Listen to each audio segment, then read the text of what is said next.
Good evening, everybody, and welcome back to the Sultans of Shadilay podcast.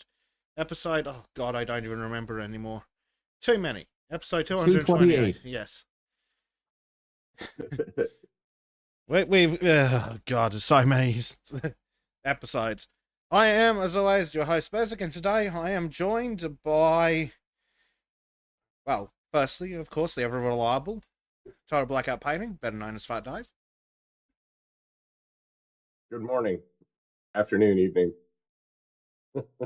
We were also running a little bit short on hosts today, so we've recruited a new co-host. I'd like to introduce everybody to Dudley Douchebag. Greetings, salutations. Hello, Scat. You and your dumb hoe bag wife. Oh, that's right. I'm not supposed to talk behind your back or give you grievances, motherfucker. Yeah, well, guess what, bitch? Anyway. Oh, right. Wow. Oh, shit. You killed him. That's what Dudley Douchebag does. I wasn't expecting Bleach to go off quite that hard. Oh, dear. Yeah. It's a good thing this podcast doesn't happen tomorrow after the board meeting. Because Bleach might be in a cell. Or on the run in the woods. Yes. Right. Where were we? Yes. Well, as you can tell, everyone's had an interesting week. Because it's in recovery. Right. Yes. So, first off the line, we have a subscribe star to shield to everybody. Please give me your money. Especially since I've done a couple of days at the call centre making outbound calls, decided that's a load of bullshit and told them to shove it. So, yay, free time. Boo, less money. So please kindly consider donating your US dollars to me so I can afford just shit in general, but in particular gaming computers. For your US dollars, you get your name in the credits of the videos. You get to vote in polls if we run them. You get a super secret Discord channel where you get to talk shit about the people who don't pay. And as you go up in the tiers, you get to the ability to submit written or video comments that will be played on the show. And of course, at the higher tiers, you also get to join us for the monthly hangouts, where sometimes we game, sometimes we talk shit for 4 hours, sometimes we plot how to take over the world. Or hear the lamentations of their women and have them driven before you. Yes. Though it's mostly the lamentations of chat. Only if they pay. Otherwise, I'm deaf to their lamentations. Oh, dear. See, there's a long weekend coming up here in the U.S., so we could probably look at maybe doing a hangout on this Friday or something. Ooh. Let me guess, Bleach has super secret sexy plans. Sorry, Dudley Douchebag has super secret sexy plans. Yes, there we go. Dudley Douchebag rides again.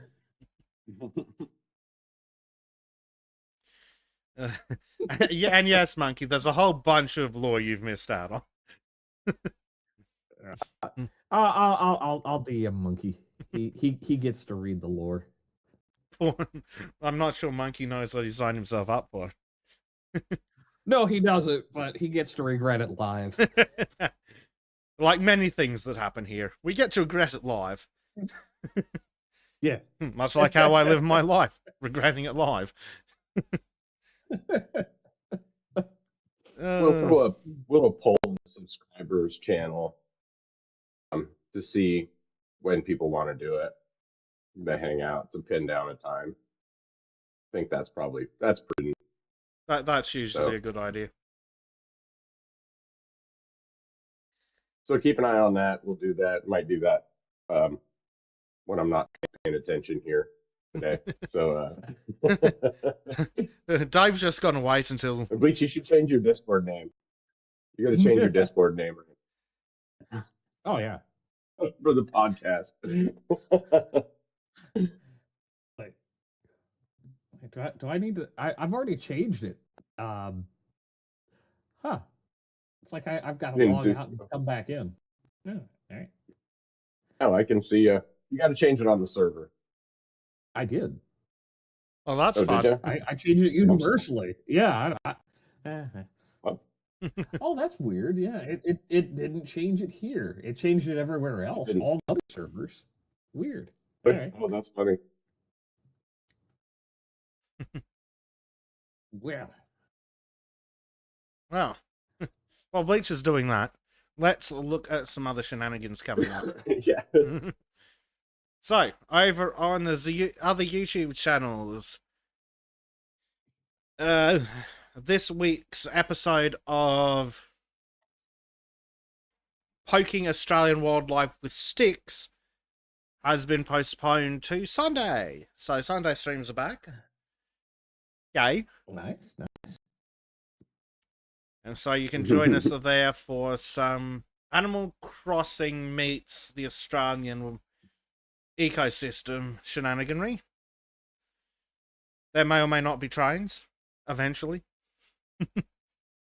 Okay, there will be trains eventually. The only question is how many episodes There to we go. trains. More than you expect, but still not enough. That's usually how it goes.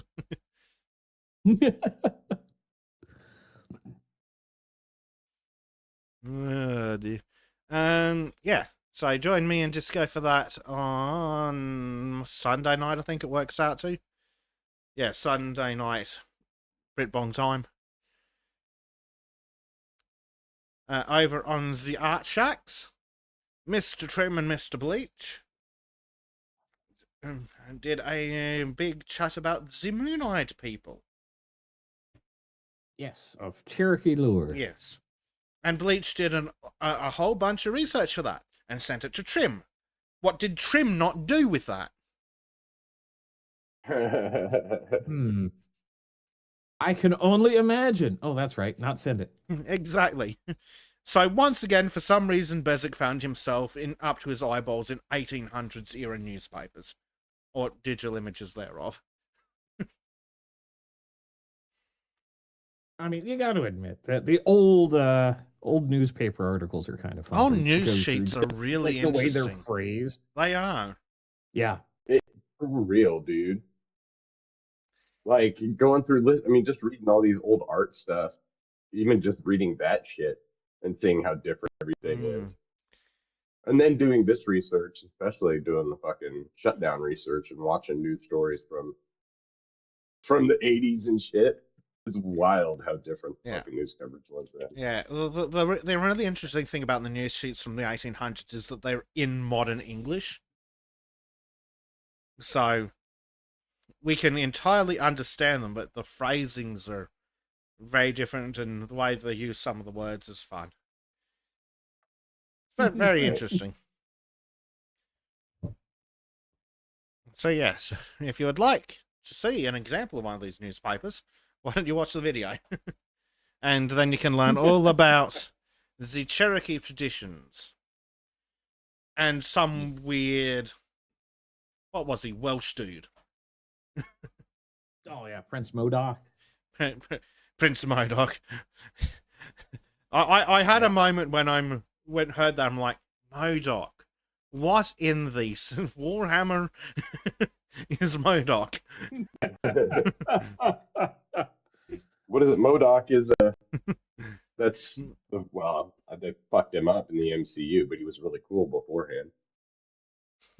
The little head dude with the fucking arms and like, I loved him. Yep. Turns out not what Bleach is talking about. No. Yeah, I know. Though in funny news, Trim forgot what hedgehogs are. Yes. It's like the hoop snake thing was very yeah. Yeah, but he should have remembered what the hoop snake, what the hedgehog was, because it was in that video. Recording time dilation is fun. When was the episodes recorded? No, who knows? Unless Trim does something stupid like specifically date the video.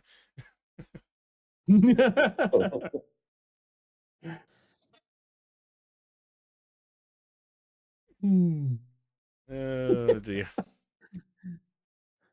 Yes. So Trim is currently, as you've probably guessed, Trim is currently on the boat, significantly regretting his decision to show us the quality of art he could put out in 2 hours of fucking around. Short notice.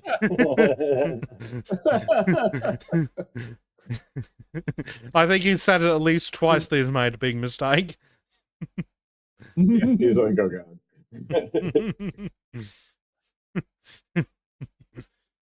Yep.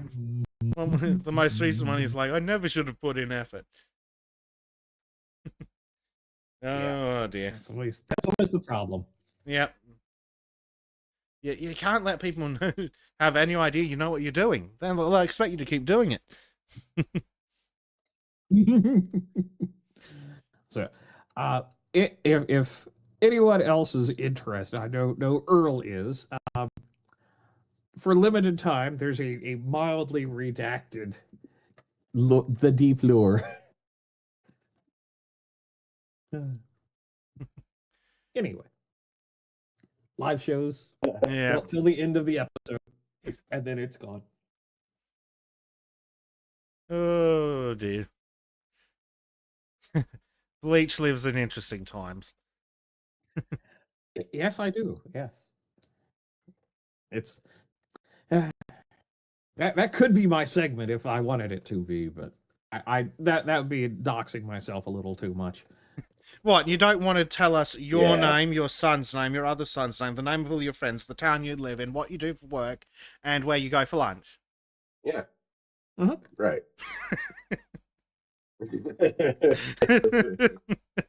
Come find me. Shocking, I know. I mean, yeah. It's probably like a 5-minute search on the internet could figure that out. But still, I like the illusions. The illusion is helpful. And in fact, in a lot of places, and in fact, in a lot of places I work, the illusion is enough. As long as there's not a direct link between Bezic and the person behind Bezic, I'm not technically breaking any policies. Because they tend to only they only get upset about what you do on social media is if you mention them, the industry, in such a way as to identify that you're probably talking about them, or you do the real name thing and then that's linked to them. Yeah. Like, my Facebook account has links to people in that and other things, and I don't talk about a goddamn thing worth talking about on Facebook. No, it's a dead platform in so many ways. Yeah. Yeah. I mean, it serves some purposes, but Boomer Book is hilarious. Boomer Book, yeah, no shit. Yep. Right, so last but not least, the boys are going to tell us about the still upcoming video they're going to do. Yeah, shit. Oh, I didn't reschedule it. Yeah, we're gonna redo the stream again because I had technical issues. I found actually, I think my OBS encoder somehow got switched, so it was no longer set to the YouTube encoder. It set some weird encoder, which was overloading my CPU and not allowing Chrome to do anything. So got that figured out, and so we'll be back this week to talk about Franklin J. Hayes, the official photographer of the Northern Pacific Railroad and Yellowstone National Park, first resident photographer and then later official photographer. Known for publishing the Haynes Guide, the first definitive guide to Yellowstone Park and its attractions. I An had interesting an and rugged awful man. moment there. Haynes Guide means something else entirely to a modern guy. Yeah, it's like all I could think of was, how do you repair your carriage? I'm like, he wrote a service manual for the Model T. Yeah. Yeah. Yeah. The original Haynes Guide. Right. Sorry. Also, we're going to talk about wet plate and dry plate photography and some of the toxic ass chemicals that were used in that shit and how much we pay on the ass. That was crazy stuff, and it just makes what it did seem that much more interesting and impressive. Yeah, because we ended up speaking for about a half hour on that, the old photography styles and systems and all that. Yeah, I've actually considered. Yeah, we probably spent more time talking about it after the stream than we were going to talk about it. Nice. Stream. Well, the interesting thing is, you can still get the chemicals to do a lot of the photography stuff today. Like, maybe you don't want to play with the halides as much anymore, but like at least just standard post 1900 black and white photography, or even color photography, you can do in your fucking bathroom. Oh yeah. Yeah, you're not doing wet plate. You're probably not doing wet plate. Probably not doing wet plate. And you're definitely not making any fucking daguerreotypes or halotypes in your house. It's be boiling mercury. I don't think that's prudent, but yeah. Well, we'll skip the boiling mercury part, but you can do some interesting things. So I have been tempted to see if I can find a kit to do some basic black and white developing bullshit. I reckon that'd make for a fun video. Take a shitty black and white camera somewhere cool, and I don't know, hunt down a bunch of churches in Brisbane. And you could always delve into early color photography. There is a bunch of the and I'm talking like really early, like 1855 or 1858. The first color photograph actually exists. I think there's a type of color photography you can do that involves fucking powdered potato, dyed powdered potato. That can still be done safely. Yeah, I wouldn't be surprised. It's really crazy how much different shit they can use. And it seems when you read about like what they use and try to figure out like, fuck, how did they get here? It seems really mad sciencey. Yeah, yes, we will boil the mercury and then pump the halides through and Jesus. and just okay, we have this like limited time to go get the image done. And the process, it's like, okay, so now we have to build this box, but now we have to take the box, move it from the dark over here, go to the actual camera, and what do we need to do with this? It's just so cool. And I've actually had 3 tintypes taken of myself through the years. And just the photographs fun, but watching the process, or at least as much of the process as you can actually see, as tintype's a little less extreme than some of the glass plate, but like bringing it out in the bath and you just see this white piece of metal after he's gone through the partial curing process, and then it's sitting in there, and like Prime's saying, Polaroid, and you're like watching the image develop, but it's inverse. It's flipped, and then the prints are right side round, but the actual tintype is reversed. It's just so cool. And then the glass daguerreotypes, they just put it on a black background, so it's right side. What fascinates me is how cool. simple photo enlarging is. Like, it's so simple that it's fucking like it's so simple you have to be a genius. It's so brain dead fucking simple that you can teach a teenager to do it. For $1.50 an hour.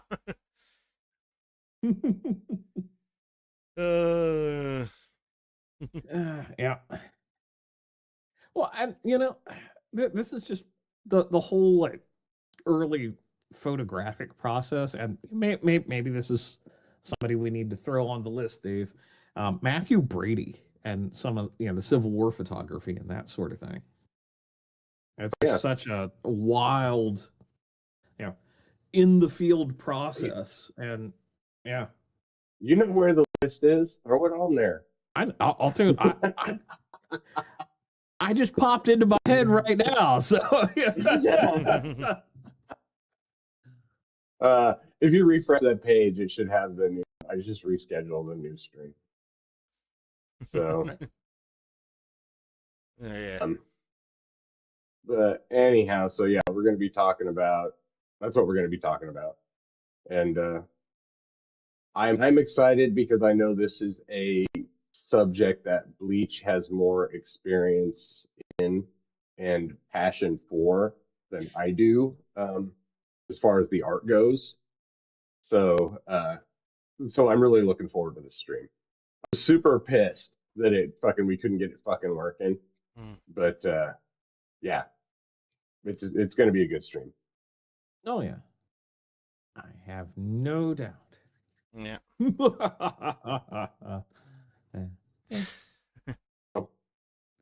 Sorry, I'm off being mentally duplicitous right now.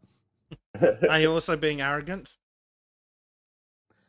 and condescending? Excellent.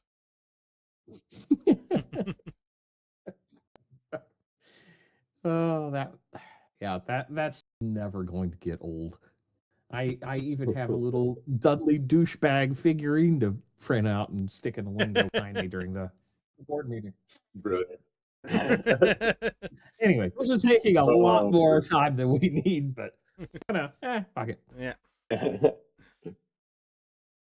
Oh dear, yes. On that night, we should probably move along. I'm just trying to find out who the hell it was that was having a bad time.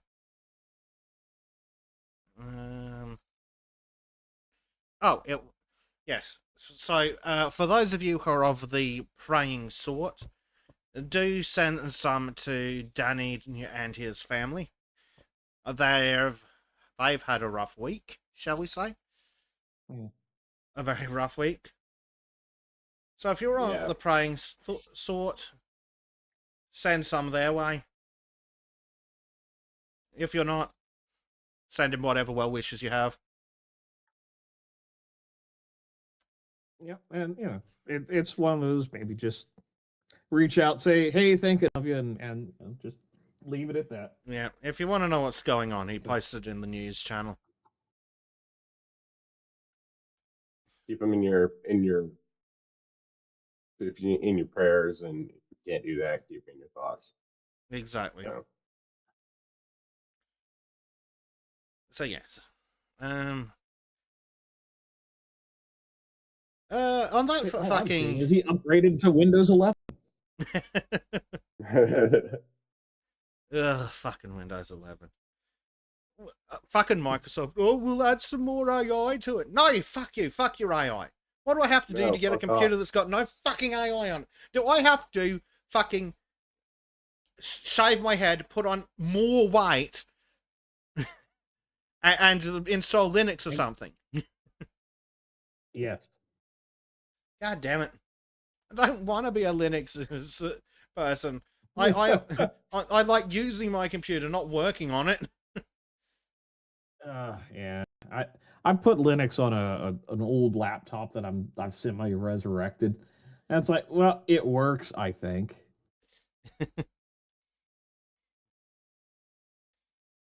I just don't like entering extra lines of code for bullshit. Yeah.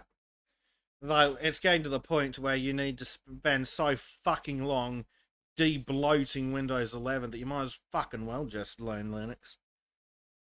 Like, Yeah, God well, fucking damn you, Microsoft. I just want my computer to fucking work. I don't want it to be more like a tablet. I want my fucking start menu in the bottom left-hand fucking corner. And I want to be able to open 2 settings windows at the same time. But have you learned about Copilot yet? I've learned I hate it, and that you can, in fact, downgrade your Microsoft Office subscription to one without that piece of shit. Yep. You know what's funny is so my office, we had a meeting, or not a meeting, but a cybersecurity training this week about how Copilot, because we pay for Copilot, right? Because we already have this big enterprise Microsoft subscription, so my company pays for Copilot, and Copilot's backbone for like its speech component is just ChatGPT. Oh, fucking course it is. Like, like the chat agent that it has for, like, if you go to an Office application and click on the Copilot button, it pops up a fucking ChatGPT window, and it says that it's ChatGPT. I'm like, what the fuck even is this? So, Oh, good. other than that, Another Copilot's company to have your nothing. information. Hmm. And apparently they want to install some kind of assistant AI that can download virus.exe and trojan.msi. Right. Ugh. No, See, now, I didn't want fucking think Cortana, the, goddammit. I think the hyperware AI already exists, and it's trying to instantiate itself in every computer through that. And it uses cheats to do that because they're easily manipulated and stupid. So, so there's a hyper intelligent AI that's forcing Microsoft, because their development teams are increasingly, like, nearly 90% non-American, you know. So, and they're already Yeah. vibe coding using AI for half of their shit anyways. So so I think that it's just the hyper intelligent AI instantiating itself across the world, and trying to get itself into every Microsoft machine so that it has access to all those CPUs for processing power. Well, it shouldn't be that hard for And then it's hyper going to take advanced over the AI world. because Microsoft is so fucking bad at security. Oh, right. No, like, wasn't there just yet another zero-day exploit in fucking JPEG rendering in the fucking media viewer? Yeah. Like, how do you fuck that up, Microsoft? Jesus Christ. It's Microsoft. That's the problem. Yeah, it's rapidly getting to the point now, as Steam keeps getting better, where I'm strongly considering just installing whatever flavor of Linux it is that my editing software likes, and being fucking done with it. Because Windows can kiss my ass. Oh, but see, if it does that, then it owns you according to the the latest terms of service. Well, they can take it up with Microsoft, who I'm sure I've already given my soul to for the ability to run fucking... Oh, what is it? H.265 files. Right. Well, they can figure out whichever one, who owns my soul between them. Fucking Windows, man. Anyway, speaking of companies that have hired a suspiciously large number of Indians and have managed to destroy half the fucking world, let's talk about Cloudflare. So, That's you may have heard, Cloudflare fucking broke half the internet. Fun fact: that half the internet that was broken actually includes the Sultans website.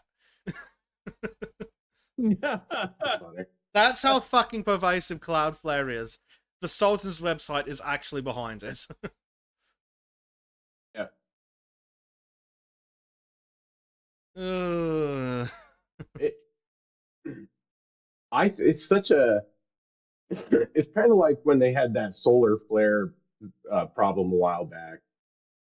And I mean solar winds, not solar flares, solar winds. The solar winds was a monitoring software that everybody was using, and then there was some exploit in it that turned out to be like was basically made the software ended up being like kind of Chinese spyware. Um, there's a Chinese backdoor into it, and it was pumping data over the CCP. And Shocking. people found that, and they're like, "Oh, what the fuck?"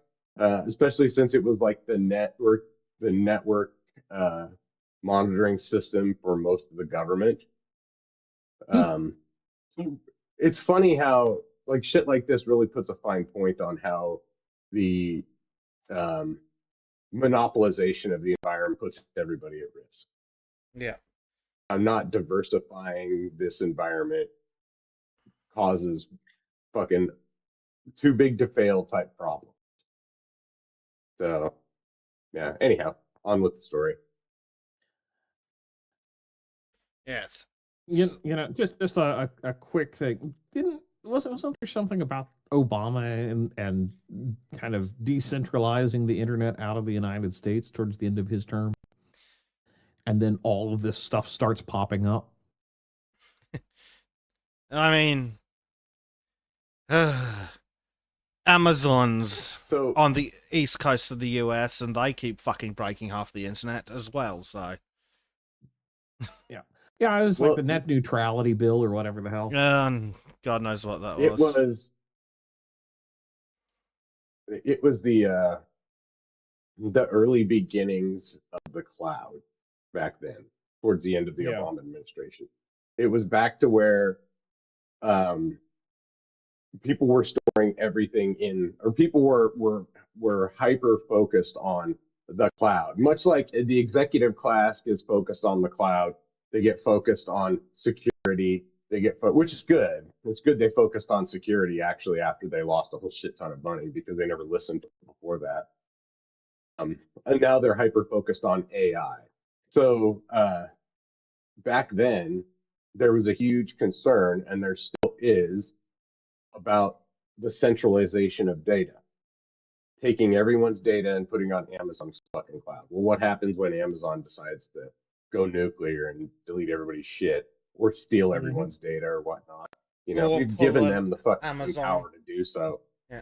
Yeah. Right. Yeah. I think somewhere in the list of articles is Amazon breaking half the fucking world. So this segment Yeah. is going to cover a couple of things. The first one being, like Dave mentioned, the decentralization thing. It's like, yes, let's put the entire fucking internet into the hands of 3 companies. Because it's what? Google, Amazon, and Cloudflare. That's 99% of the internet. Well, 99% pretty of the much. English-speaking internet, anyway. Fuck knows what Russia and China are doing. Don't Right. care. But the English-speaking It's all internet shit. is, basically just Google, Amazon, and Cloudflare, which is a problem, and we'll come to one of the specific problems this has, the one alluded to in the thumbnail later, but let's have a look at what happened. So, Cloudflare, one of the services Cloudflare provides is that they sit between the end user and the website to do security and caching bullshit. I think that's accurate enough. Security and caching bullshit. It helps. They're monitoring software, Yeah, monitoring as well. kind of. I think it also does Yeah. some SSL stuff as well. Because if you go to Sultans, which is in fact protected by SSL, that's also Cloudflare. And Works doing security and stuff too. yeah. all sorts of stuff like that. But yeah, the reason this is a problem is because they do the sitting in between. Is if they go down, that just puts a fucking ship sideways down the canal. That's it. Everything's fucked. Nothing moves. And basically, the whole internet went down. Well, the bits, the whole. I think the only things still up were like direct Amazon shit. Like Twitter went down, to an extent. Like, there's ways you can break a website. Like, you could go to Twitter, but nothing worked.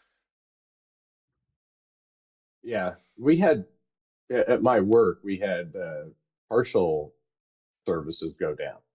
Like, so we could still process orders through our Dynamics stuff, but the printing and email services and the transfer services didn't work because those, for some reason, were going through a fucking separate service that was run on a server that used Cloudflare. So, and that was independent of us. That was something that Microsoft had done on the background with their financial. That's how their financial organization software works. Is go through that. So it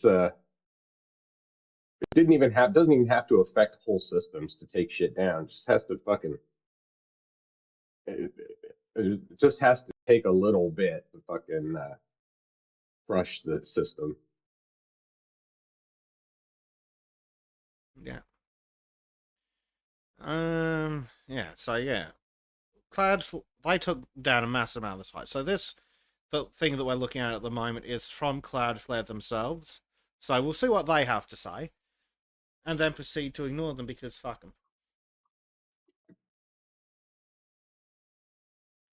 Mhm. So, Mhm. well, the first thing they admit is that the cause of the issue was them being idiots. I'm gonna get their pee slapped over this one, I guarantee it. I'd like to fucking see that, because if your government is as useful as my government, despite the fact that one of our telcos broke half the fucking country twice, they still haven't been fucking slapped for it. I meant some network admin that, or Oh yeah, some someone's database getting admin. fired, but the company's not going to wear it, Yeah. which is a shame. So what do they say? It was Yeah. triggered by a change to one of our database system's permissions, which caused the database to output multiple entries into a feature file used by our bot management system. That feature file in turn doubled in size. The larger than expected feature file was then propagated to all the machines that make up our network. That sounds safe. So basically file too big, system couldn't read it, system timed out or errored out. And then can proceed to fuck everything for us. Right, so the outage. The volume of 500 series error HTTP status codes. So we can see it normally sits right down here. And then at the exact time it fucking changed, bang! Serving up somewhere in the vicinity of over 20 million failed requests. Every reporting period, which is frequent. So it's not good. So they then waffle and cry about how it's not their fault, I think, or what they've done about it. But yeah, they really broke massive chunks of the internet. For example, X is down. Fucking hate that change. Twitter's down as thousands report issues on down detected days after global internet outage. So yeah, so Twitter went down again after the outage. But the most interesting thing about the outage was that down detected uses Cloudflare.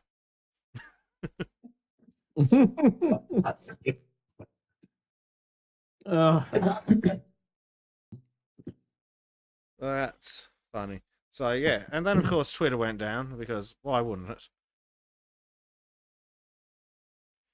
And here we've got an article that I think talks about what Dave was referencing. Cloudflare outage trace database change highlights fragility. Yeah. It also more so than Cloudflare and what's going on. I think it highlights more so the problem with having so much of the internet run through 4 services. CSG mentioned in chat some that Microsoft Azure as well, which is not great. Dave, can you die quietly? That might have been me, not Dave. Oh no, I can see him. But thanks for believing him instead. That's the cats fighting. Sorry. Can you tell them to murder each other quietly? No, tell them to shut the fuck up. Go somewhere else. Yeah. Yeah. Anyhow. I was wondering what the thumping was. Turns out it was cats fighting. So, No, the cats fighting. Sorry. Yes. It's a massive issue having so much of the internet run through 4 services. If any one of them goes down, hundreds of millions of people are affected. And, like, it's one thing for Twitter to go down. But what else is behind AWS or Azure or Cloudflare? Banks, telcos, shit that matters. Yep.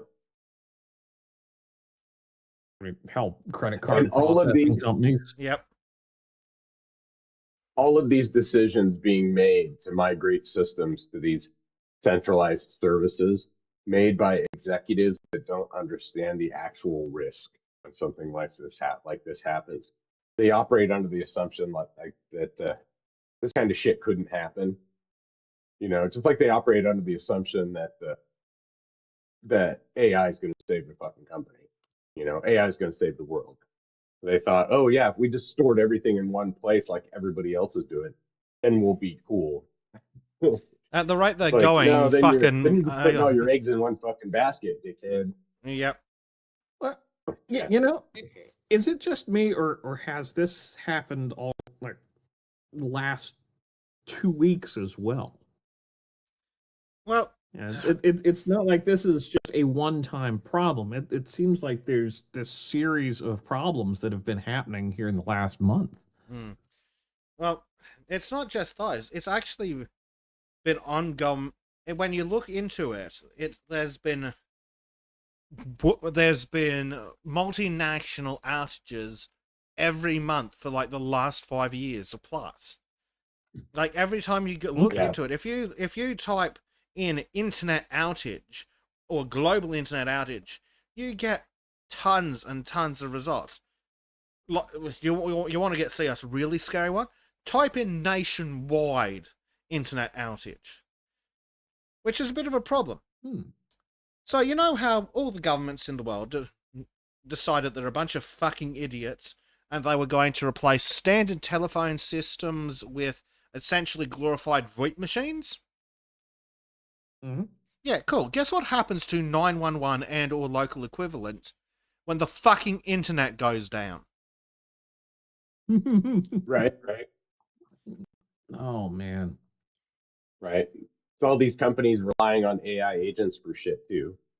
Yep. Nope. That's all out as soon as the internet stops trickling into everything. Yep. You know what other things rely on the internet? Just small things like inter-hospital communication. Right. Oh no, I mean, a lot of the telemetry data for just monitoring patients now is run through Wi-Fi systems. And it's like, yeah, it's slightly different modulation, but it's still basically internet protocols. Well, but even those services are not hosted on site. No. Right? Like those services that the hospitals use to transmit records and all that stuff. Every time, the one we worked with was all hosted out. Yep, and you basically plugged in through a Citrix session. So if you don't have any internet, then you're not even fucking getting to it. Yep, and add on off-site testing because not all hospitals have their own lab, And even if they do, not necessarily everything can be done in that lab. So all those hospitals no longer have access to the lab work. Good luck figuring that the fuck out. When you can't even call the lab to tell them that you've got a problem. And there's something I was messing with work.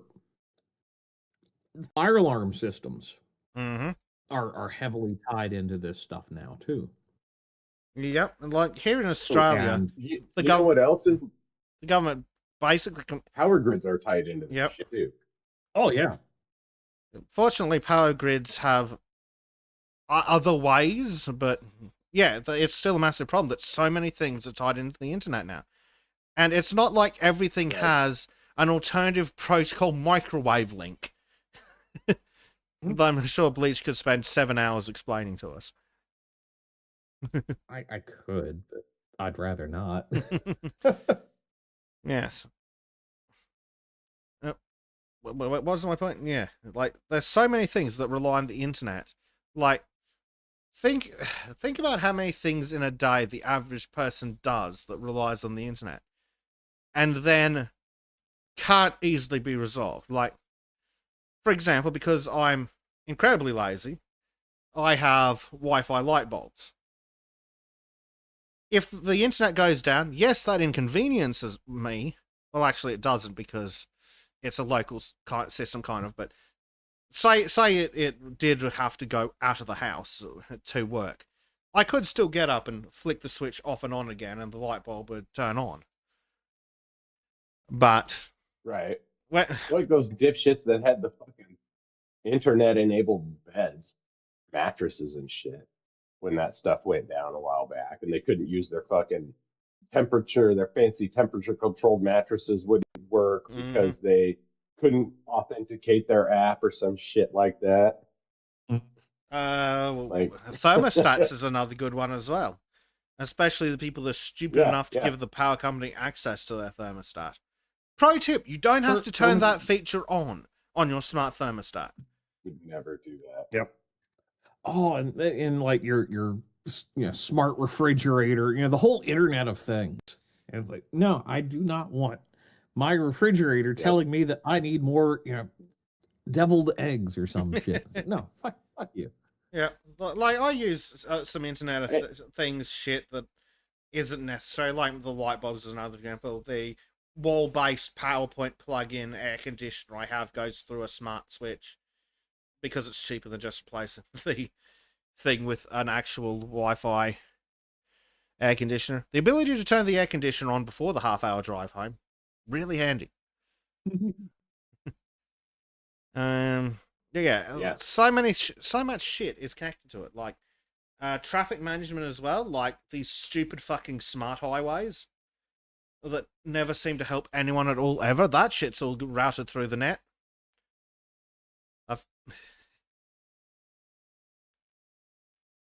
A lot of smart devices annoyingly don't have manual overrides. Some of them do, and it pays to know how yours work. But a lot of smart things don't or can't, or it's just another service like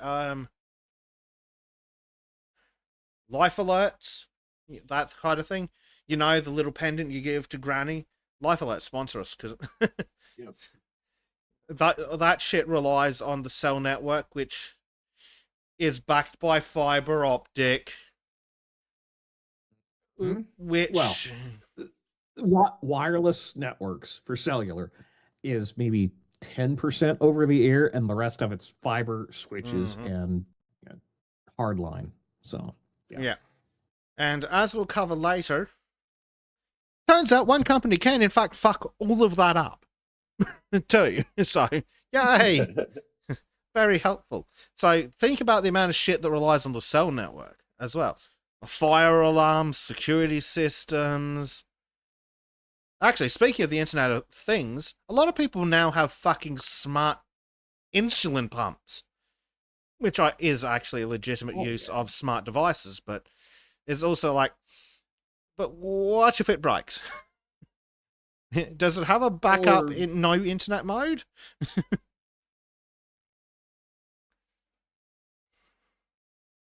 Yeah.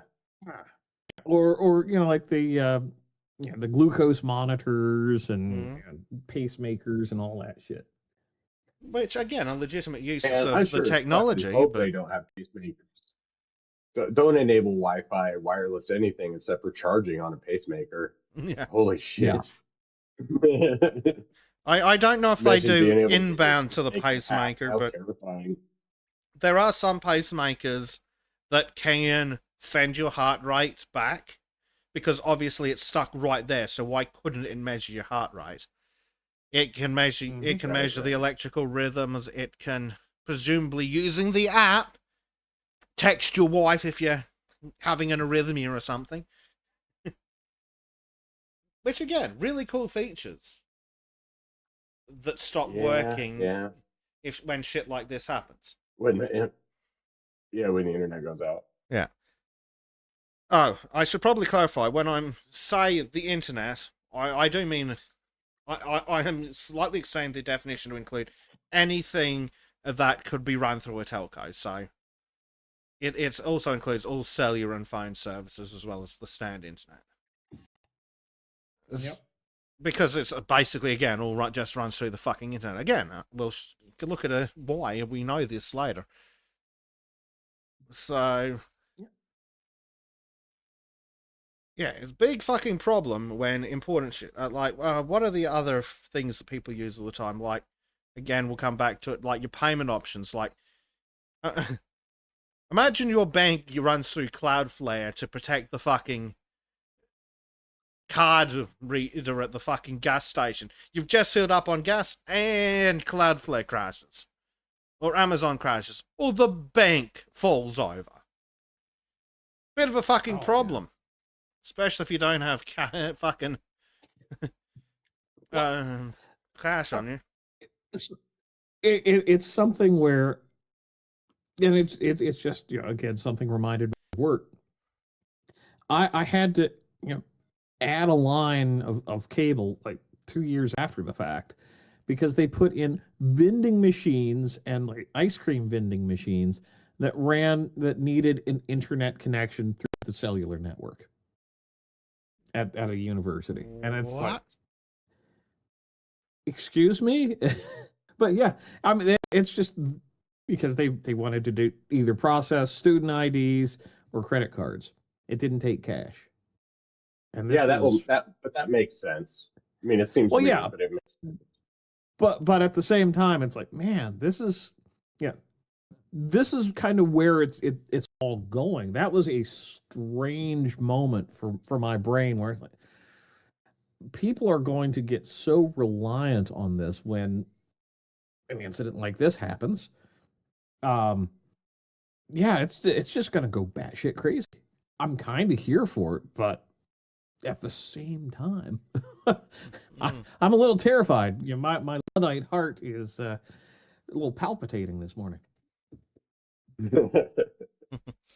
Yeah, CSG, who works in IT, has a bunch of comments that are super relevant. CSG, another day, another major bank goes down. The other day when AWS went down and people's AC was stuck on heat. He says at work they had fire phones that were landlines that would go off when the power went out. Then the NBN came in and all the phone lines were switched to fiber to the node, aka VoIP, and stopped working when the power went out. They also had to connect a student's insulin pump to the Wi-Fi and had to unblock it in the firewall. That makes sense, actually. I mean, I kind of get that. I'm not surprised by that at all. Yeah, because the firewall is meant to block those weird calls, right? Well, I mean, of course, he understands this, but I could see it. Seems like a pain in the ass, but I could understand why it would be the way. And especially, so I used to work with a fucking hyper. Oh yeah, like I said before, these are the legitimate uses of these technologies, but it also highlights things and in particular people that are at risk if someone fucks up. Like, I came across a term that I have heard before when I was doing this research called the bus factor. It's usually applied to like corporations or organizations, and it asks, how many people have to get hit by a bus for this to come crashing down? And you can apply this the same way to the internet. How many companies need to hire one Indian too many, and the entire internet comes crashing to the ground? Right. Turns out the internet bus factor of Cloudflare is 1, which is a problem.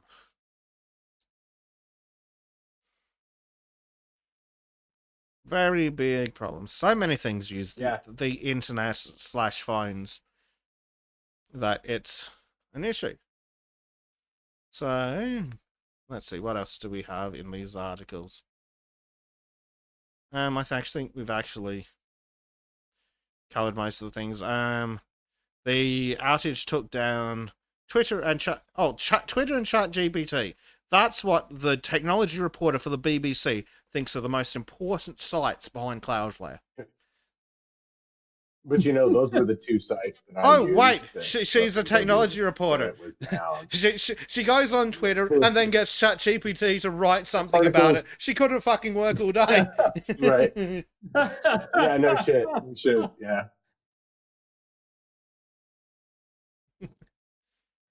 Because I'm using ChatGPT right now to generate my legal bullshit for my apartments. Yes, but you're not a professional lawyer, are you, Dave? Right. You're not one of these idiot lawyers that keeps getting dragged in front of the court and getting suspended and having to pay massive fines for submitting AI hallucinations to court. And it was so overwhelming for my on-site management that they thought it was like bullshit. And now that the government's opened back up, and I think that the realization is starting to set in on them how much they actually fucked up everything. They're starting to sweat a little bit. So it's pretty funny. I think they're responding to me, but it's just 1-word sentences. Like, that doesn't look good at all. Yeah, you've got them running scared. I'm asking you questions and you're responding to me with one-word sentence or one-line sentences. Yeah.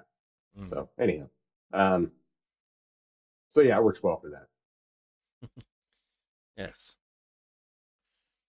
So yeah, I think Liv has just done Liv has done a self-report on how she makes her articles. She looks on Twitter and then she runs it through ChatGPT. This is a self-insert in the article. Yeah. ChatGPT has just self-inserted it. It's inserted itself in the fucking article. Yep. What else? Tells you everything you need to know about the BBC. Grindr, Zoom, and Canva. Sorry, I fail to see the problem if those 3 sites go off the internet. Right. I use Canva to make my thumbnails. Sorry, I'm a basic bitch, but it works well for that. Yeah, I mean, it works. Dave's just upset because his 3 favorite websites went down. Yeah.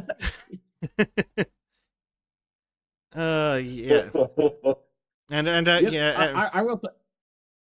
I did run into that screen and it's like, please unblock challenges. It's like, but I see no challenges. Yep. What are you talking about, you crackhead? Yeah, and then I found out it all went down. Mm-hmm. I was talking to Trim at the time, but it was like late at night for me. So I'm like, Twitter's down. Fuck it. I'm going to bed. Wake up in the morning. Turns out it was like half the internet. Yeah.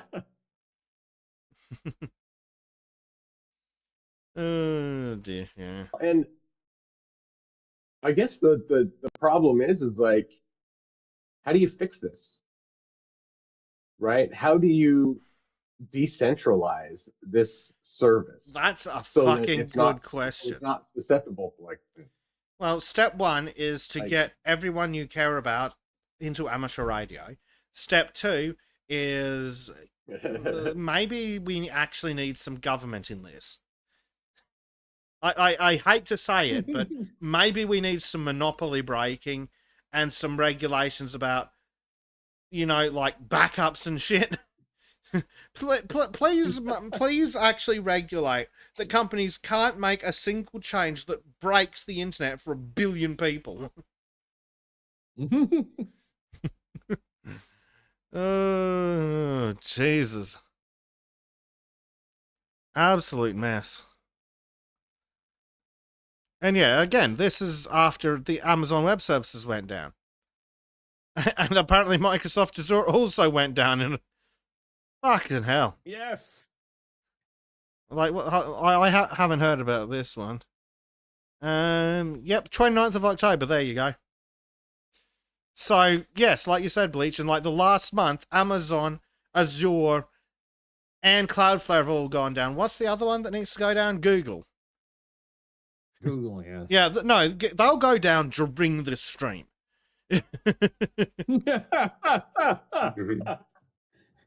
I almost welcome it just because it would be entertaining, and once again, Sultans was right, but yeah. BBC.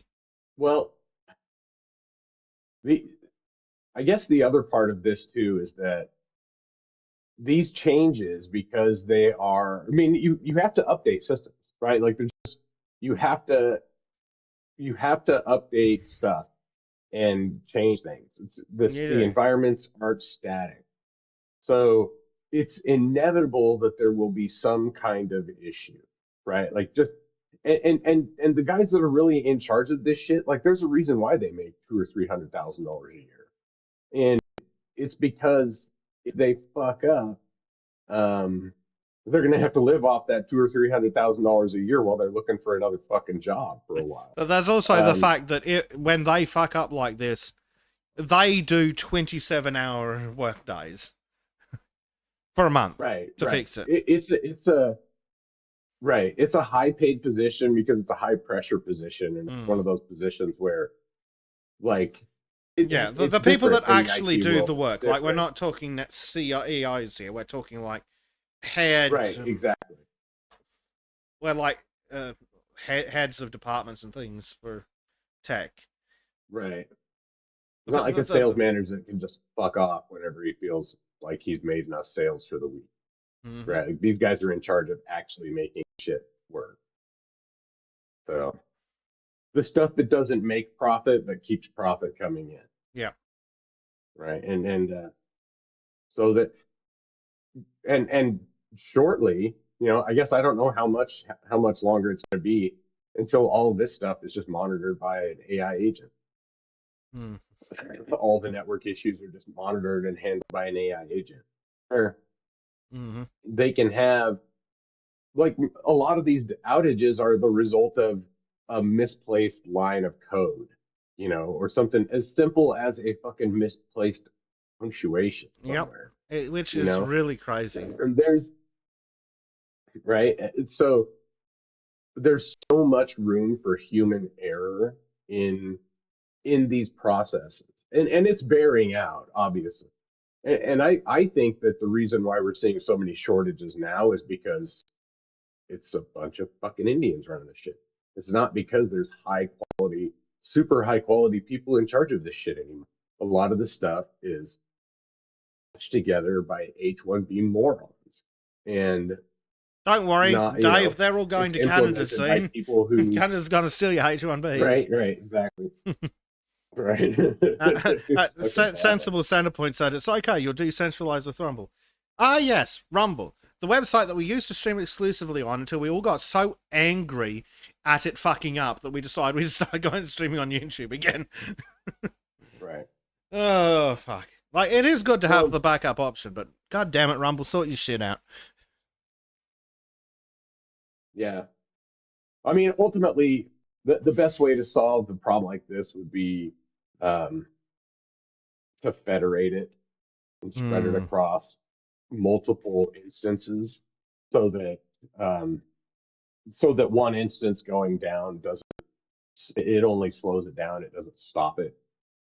That's kind of like the model that Mastodon runs on, is because Mastodon's a federated instance, which so you can't, and that's why originally the dissident people on Twitter who were getting banned for saying based shit were saying let's go to Mastodon, and started off with some right wing people on there, and then very quickly, the leftoids found it and turned it into a haven for child pornography. Yeah. Which So, turns out to and because happen it's every time it's they get federated, involved. Like, fucking Blue Sky's supposed right? to be, like, semi-federated. But shit, even one of the fucking alternative video sites, which one is it? Crap, I can't remember. It's the one that I really hate the back end for, which does not narrow it down the slightest. I think BitChute's dead, Is so it what was the Vimeo other or one? Live? No, one of Oh, the alt BitChute. tech I don't ones. know. Odyssey? Odyssey, that's the Odyssey. one. I think that's like Yeah. based on torrents or something in the background. It's like, cool, that's great. Yeah. That's really handy. But if I type BitChute, if I type odyssey.com into insert torrent client of choice, how the fuck does that help me? When the actual front end website goes crashing to the fucking ground. How do you find the torrent link? Or the magnet link or whatever? Oh, it's on blockchain, says Greensmith. Yeah, something like that. It's like, cool. That's great. I'm sure that actually does help to rebuild if something goes wrong. But I don't happen to have... Most people will not have the Odyssey blockchain thingy installed. So they're not going to... It's not going to matter when the odyssey.com page dies. Yeah, and DNS is just booked in general. Yeah. When in doubt, blame DNS. Yeah. You'll be right 99% of the time. Oh, dear. Right. Yeah. Oh. It's nice to have decentralized stuff, but it's... Well, actually, speaking of decentralization, like, what... Didn't we have issues... God... How long ago was it? It might have even been pre-COVID when... Wasn't there a massive issue with one of the SSL certificate certifiers? When, like, one of the... Oh, yeah. One of the high-level signing certificates expired or something? Yeah, I think so. Yeah, I think so. Which completely fucked everyone below that. Yeah. Yeah, because a bunch of our certificates expired at work, our server certificates. That's the thing, is you think, oh, the certificate authority went down. Oh no, I can't talk to the website. It's like, no, that means servers can't talk to each other. Mm-hmm. Right? That means you can't not just talk to websites, but you can't authenticate network traffic at all, because so much of it is fucking certificate and SSL based. Yeah. So if that security function fails, basically, if it's secured, it's SSL, I think, isn't it? There's very, very little that's not run on SSL with the... It's not even Web of Trust, is it? It's literally authority based. So if one of the high-level authorities goes down, boom, boom, that's it, you're fucked. Right, exactly. There's no one to delegate. Mm-hmm. Right? It's like they're not looking at each other. I mean, they are looking at each other, really saying, "Are you okay? Are you okay?" But actually, the theory of it is they're looking at this third party saying, "Hey, is he okay?" And he's saying, "Yeah, it's okay." And then they say, "Okay, you're okay." Yeah. For anyone who's not techie enough. And then when that third party stops saying he's okay, then those guys won't say, "Oh, it's okay, you can come in." Like, no, that guy doesn't say you're okay, so you're fucking not okay. You're staying the fuck over there.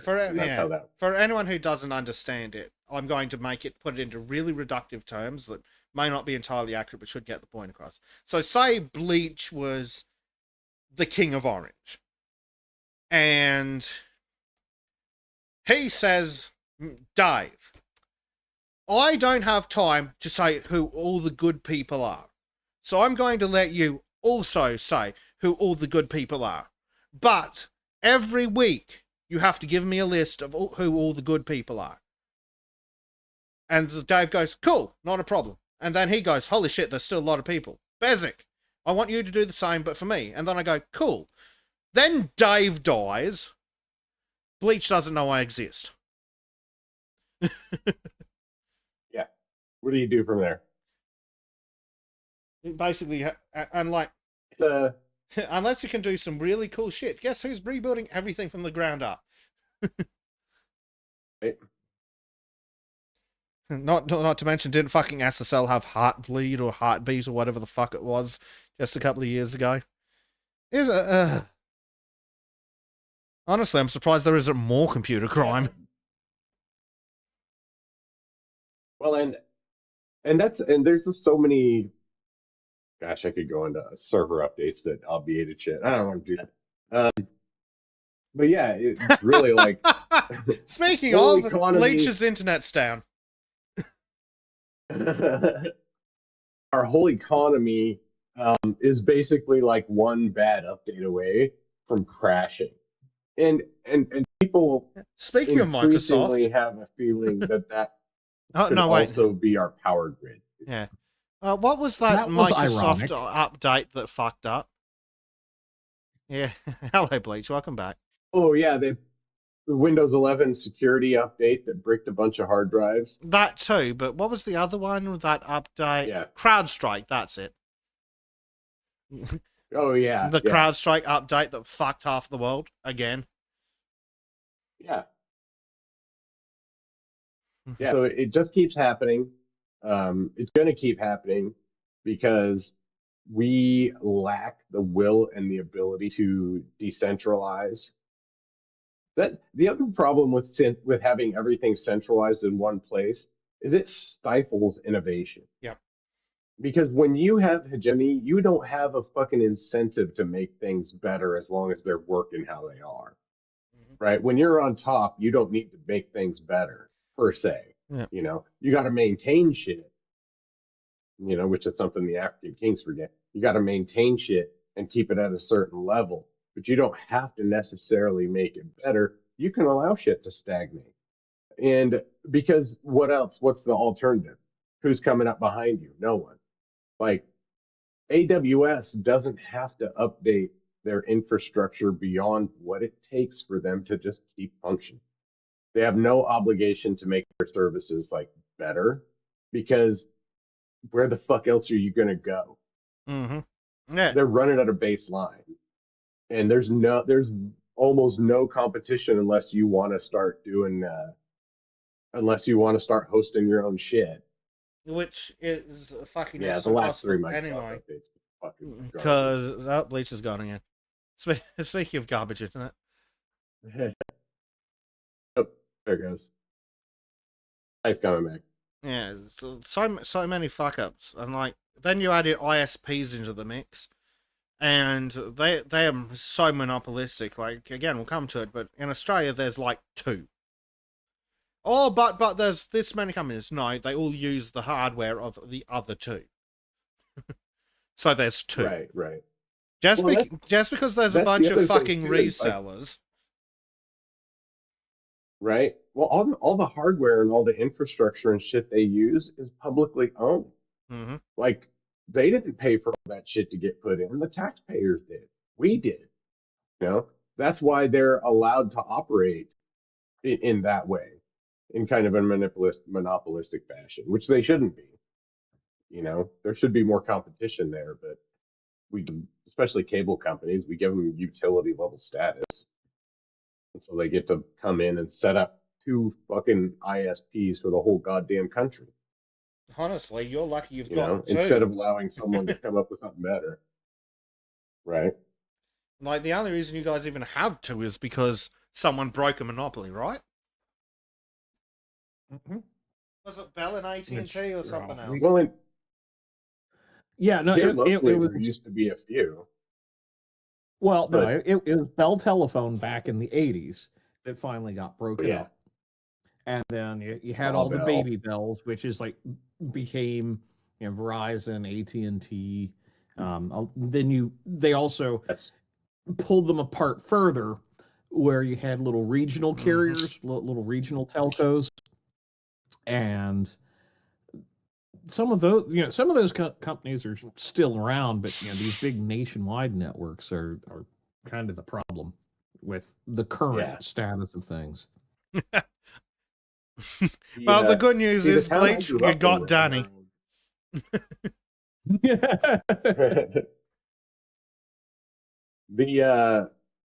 the town I grew up in had their own telephone company. They had their own local telephone company, so that we didn't have to deal with big fucking Quest. They had Farmers Mutual, and it was a cooperative thing meant for the city. You had to be inside the city to work for it. They had better rates than Quest did also. And of course, this was back when you were paying for long distance stuff. So um, paying for long distance phone calls.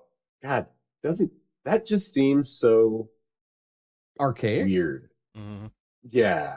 Like it seems like such a anachronistic thing to fucking say. Like they had their long distance telephone plans. They also had they ran their own ISP. You had to be a I'm too member of the young to telephone even company, remember what long distance. right? I remember when international uh, calls used to cost more, but that's about it. Yeah. But then again, Well, nowadays, hell, I remember in my apartment, I had to not only get like the local phone company, but they didn't do long distance, so I had to get two phone plans side by side, shit, and it was like so I could that's call my parents mostly, and it's like, well, this sucks. But it was just like a yeah. flat rate plan of like $10 a month, but still, it's like, well, damn, this is a lot of money plus like $15 for the local connection. But yeah. the glory days of not having a cell phone, though. For real. Oh man, I could get into it on that one. Yeah, but instead of doing I that, paid. it's like, Yeah, keep going. here's just the AWS one. A bug in automation software. A bug. Took Yeah, down hundreds of things. Oh, good. Signals on AWS. That's really good to know. yeah. So it was And caused see, by that's what they're pushing for. Mm, They want automation to do it, and automation is just as likely to fuck shit up and take it down. So, because automation ultimately has human hands behind it. So, yeah, keep going. Sorry. yeah.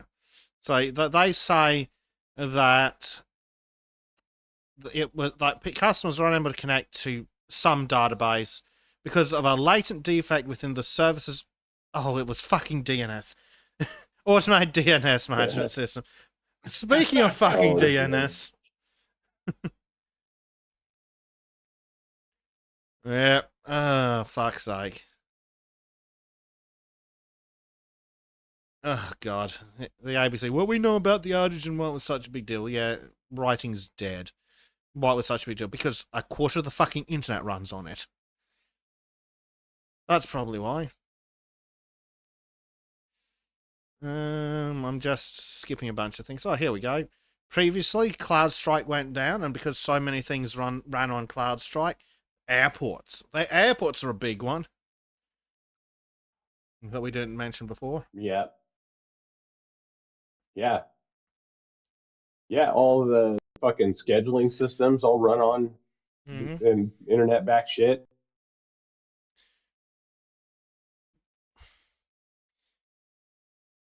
I'm sure train scheduling is the same way. And it's not like, and that's the other thing too, is it's not like planes can just go. Planes can just take off and leave. Yep. It's like, yeah, they can land, but they can't just take off without having the computer system up to tell them where the fuck they need to go, or where Yeah, they're going, or who's supposed to be on the plane with them. They can't just fly off. And they can't, and especially since all of the ticketing systems now are fucking digital, right? Like you have to go check in on your phone or whatever at the little kiosk, and it may or may not print you a pass at some of the places. But it's yeah, all digital. and The and pass and is just a and piece of paper with a fucking QR code on it. Right. So And heaven forbid you don't get your phone fucks up and loses the data in the airport or while you're transitioning between planes. Oh yeah, you yeah, can't log into your fucking boarding pass because your stupid fucking airline's website is down. And even if you could get your boarding pass, they can't scan it because it's still down there too. So good. So fucking good. right? Yeah. I mean, there's just all sorts of shit like that that when the internet goes down, people just don't realize. You don't think about, how, and it's just we're just one fucked up line of code away from Yeah. it Well, that going was basically shit. CrowdStrike, wasn't it? And that cost at least 10 billion US. Yeah, that's wild. It wasn't even down for a full fucking day either. No, it was maybe a couple hours. That's it. Mm. Well, the Yeah, most recent like one, I 6 think, was hours, a I few think. hours, but the CrowdStrike one was days for Oh, the full CrowdStrike recovery. one was fucking bad. Yeah, the CrowdStrike one was bad. Yeah. Okay, yeah. Yeah. Yeah, that makes sense. Here's another article from July where major institutions were taken out. Is this talking about CrowdStrike? Yeah, Yep. that's CrowdStrike again. Yeah, point of sale systems. Yep. So people can't buy shit at the store. Yep. You know what else it Like, impacted? The servers at the banks that processed the card payments. So again, you go to the petrol station, gas station, survey, load up a tank of gas, walk inside, bank's broken. right. Yeah. Like fucking it's not gonna do any good. Everything is so when I was a kid, I was in my 20s and I was making microchips. And it was the early 2000s, and I was really optimistic and thinking about like the Internet of Things and all the cool shit we could do. Like this was before really cell phones were even they were coming, they were there. Like cell phones were a thing, but like smartphones weren't really a thing at that point. And I was thinking, like, man, how neat would it be to get a text from your fridge saying, "Hey, you're out of milk"? How neat would it be to be able to test your stove to be able to say, "Hey, turn on, I'm coming home"? Yeah, like when I was young and naive, I used to think that. I mean, And that then still I would started be working in neat if it IT. fucking worked. Oh yeah, exactly. Like I started working in IT, and now I realize like, oh fuck, that's a terrible idea Mm-hmm. because people are idiots and evil, and they're gonna do stupid shit to you, and Yeah. not necessarily malicious shit, but just shit that's gonna fuck up your quality Yeah. of life severely. And it doesn't You know? help that because all these companies are cheap idiots. Like, some companies are making fucking app enabled washing machines as if that's something you'd ever fucking want. Yeah, Like, yeah, fuck that's that. fucking wild, I don't want that. In fact, right? I didn't want to pay as much for a washing machine as I did. And that's just because I would I like mean, the I can see the ability to. use of it. It's like an eye. But I can see, the problem but, is yeah, that when they add a little Bluetooth radio or what the fuck ever, a little Wi Fi radio, they then take away all the fucking yeah, buttons. yeah, yeah. If it That's the was problem. if it was They fully can shit without functional, buttons. if it was fully Yep. functional, and then they added the Wi-Fi on top, I'd be okay with so many more things. But no, Wi-Fi radios are so fucking cheap. They wang one of those in, remove all 90% of the buttons, so you can fucking you can press on, and that's about it on your fucking smart washing machine. If you can't use the Yep. fucking apps, like no, give me a fully featured thing, then wang in a Wi-Fi radio, and then we can talk. I so I bought what I will buy cheap TVs, like cheap like smart TVs, whatever, from Best Buy, the open box ones to use. Bought a few of them, and we use them for computer monitors here, Yep. right? So like a 40-inch, I got my son Mhm. a 32-inch. So he's got a big 32-inch monitor that or a TV, basically, but it's a monitor. That's what he uses it for. And they're TCLs, and I have a 40-inch one, and it wasn't. I've had this thing for 3 years, and I just found the power button on it like 2 weeks ago.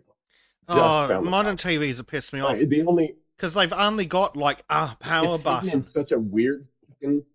Oh Yeah, yeah. there's nothing. That's it. The power button. All. So if you want to really do anything with the TV, you have to have the remote. So we're very Hmm. judicious about monitoring the remote for the TV. But I didn't even know how to turn the fucking thing on until like 2 weeks ago, unless you were Yeah. using the remote. And I found the power button tucked in like back behind and underneath the motherfucker Yeah. in this little tiny ass spot. Like, I don't understand why it became cool to hide all the buttons on it. Because it looks sleek I and don't understand. pretty. But yeah, it pisses me off. Like, all you need is like 6 Yeah. buttons. You need a power button, a menu button, a back button, and an up and down. And you can run massive Right, amounts of exactly. menus with that. I mean, fuck me. There's only Well, 3 right. buttons on my dash camera, and it's got a menu system to rival some fucking TVs. Well, Right. it's more than that though. It actually is more than that. So with the Underwriters Laboratory stuff, have you noticed a lot of things have moved from like there's a power supply built into TVs, monitors, that sort of thing, to now you've got Yeah. this little external power supply. Mhm. Got a power brick. It's- Yeah. Yeah, because that way they don't have to put these monitors and whatnot through the same battery of tests to get it through the Underwriters Labs system, the insurance auditing system, and for like FCC compliance or wherever else. So also, buttons and things like that also get into that realm of, oh, that's another part that could fail or be exposed to water, et cetera, et cetera. So they just start eliminating that shit now that the technology helps them. I So mean, we like, get look fucked at over shit the like the end user, fucking but Telstra. Not Telstra, Tesla. yeah. I'm about to yell about Telstra later. But Tesla, like, look at all the controls that they've moved onto the fucking touchscreen. It's like, oh, you want to control the AC touchscreen? It's like, no, I want to just be able to flick between 2 fan speeds without looking because there's a real fucking switch. Yep. Like, I drove a even newer Ford Ranger the other day. Still hate them, but it did at least still have a button, a little knob to control the AC as well as the AC controls on the touchscreen.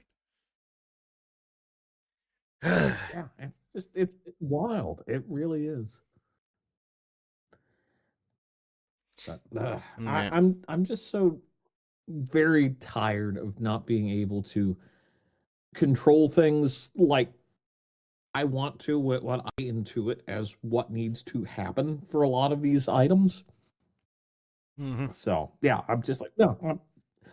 This is why Yeah. I'm becoming increasingly a Luddite. I mean, that's why I rebuilt a phonograph so I can listen to records. And I'm an old Right. man, and but I don't have to worry about it. That fucking electricity. Yep. Well, shit like this is actually Right, why that's what I'm I saying. went back to my local radio club to say hello. Because, fun fact, with a solar panel, a battery, and an amateur radio, you can actually talk to you can talk to anyone worth talking to, really, in the country. Exactly. Yeah, anyone who actually has a reasonable chance of coming to help you can hear you. Mhm. Get an amateur radio, but we won't go on that rant today. We might just schedule like 3 segments in a row on amateur radio some other day. Get some filler. Make Trim draw that shit. That would be great. Oh God, Oh, yeah. we'll get Trim to draw fucking waveforms and shit.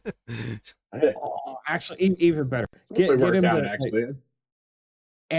like draw. Here, show a radio wave traveling through air and space.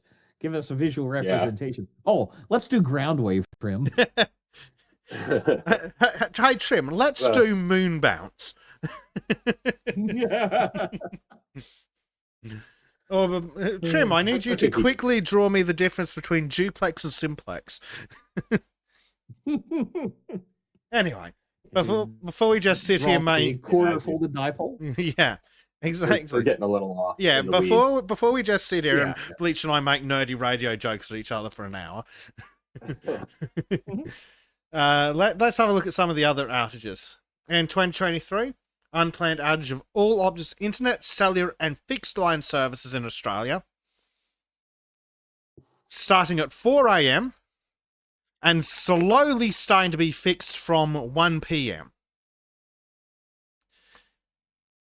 10 million people, 400,000 businesses affected.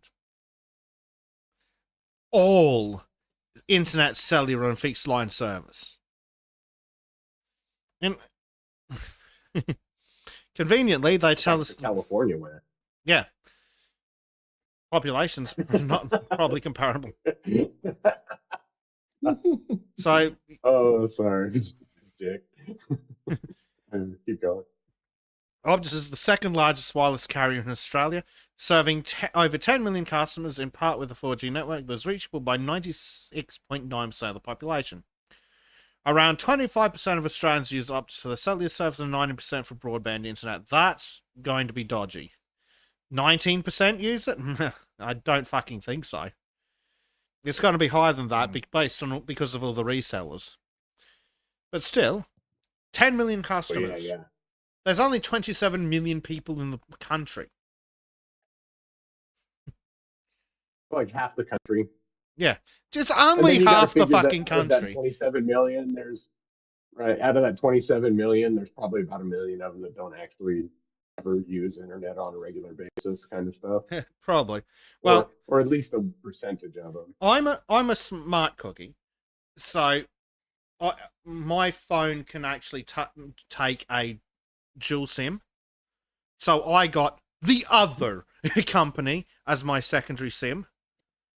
And not because of this particular reason, but before that, because you know how it covers 6.9% of the population? Yeah, for some reason, my dumbass keeps ending up in the other 3.1% of the fucking country.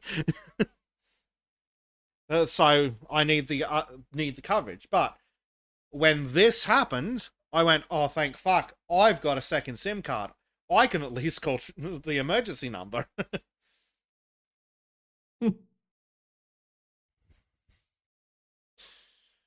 So, does it tell us why? Automated protective measure.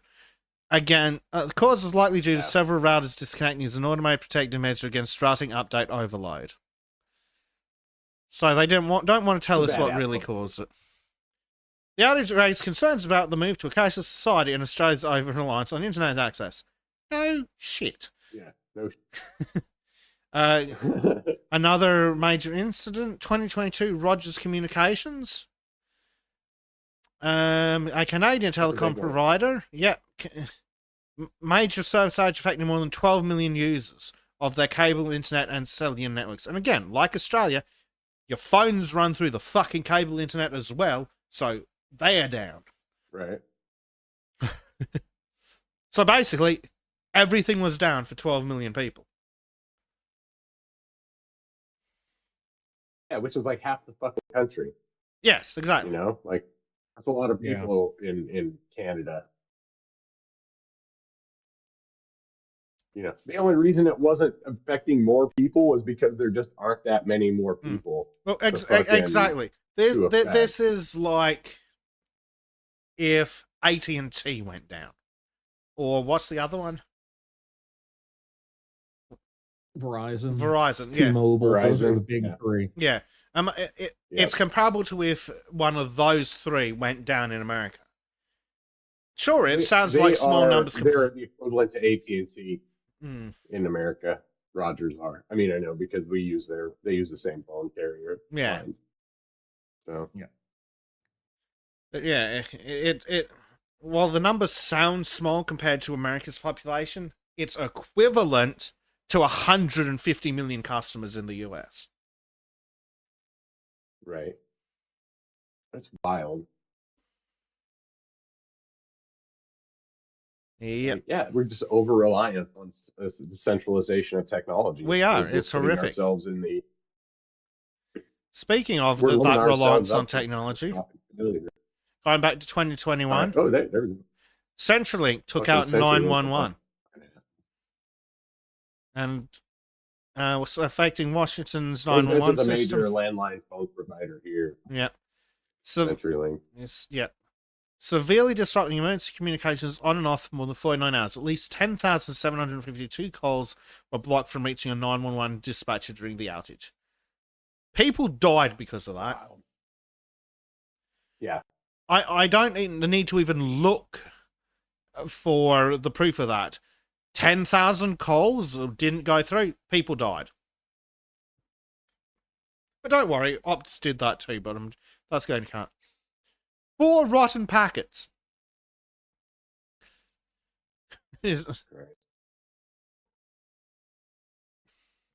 So I won't go into the details because we do need to finish up this section, but I still want to talk about something else. So, yes, in my research on this, I came across a short story for recommended reading, and maybe we should do a book club on it. The Machine Stops, a science fiction story by E.M. Forster about how humanity becomes to rely on a machine for their survival. And then all the people who knew how the machine worked died, and then the machine stopped working.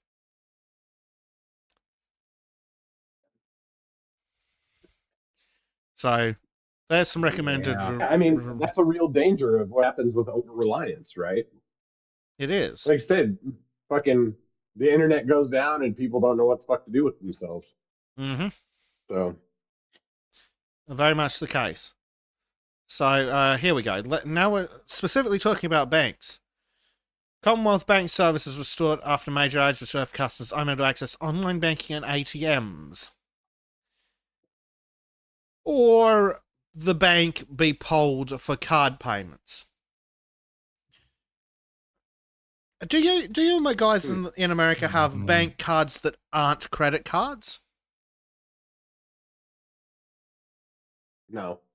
Okay. I mean, they operate the same, but they're like there's a slight variation with their processing, but that's it. Debit. Debit cards, yeah. Yeah. So yeah, that's it's a bit of a problem when you can't poll the bank to see if the debit card works. Yeah. So yeah. Banking services including payments, online access, and ATMs are affected for several hours.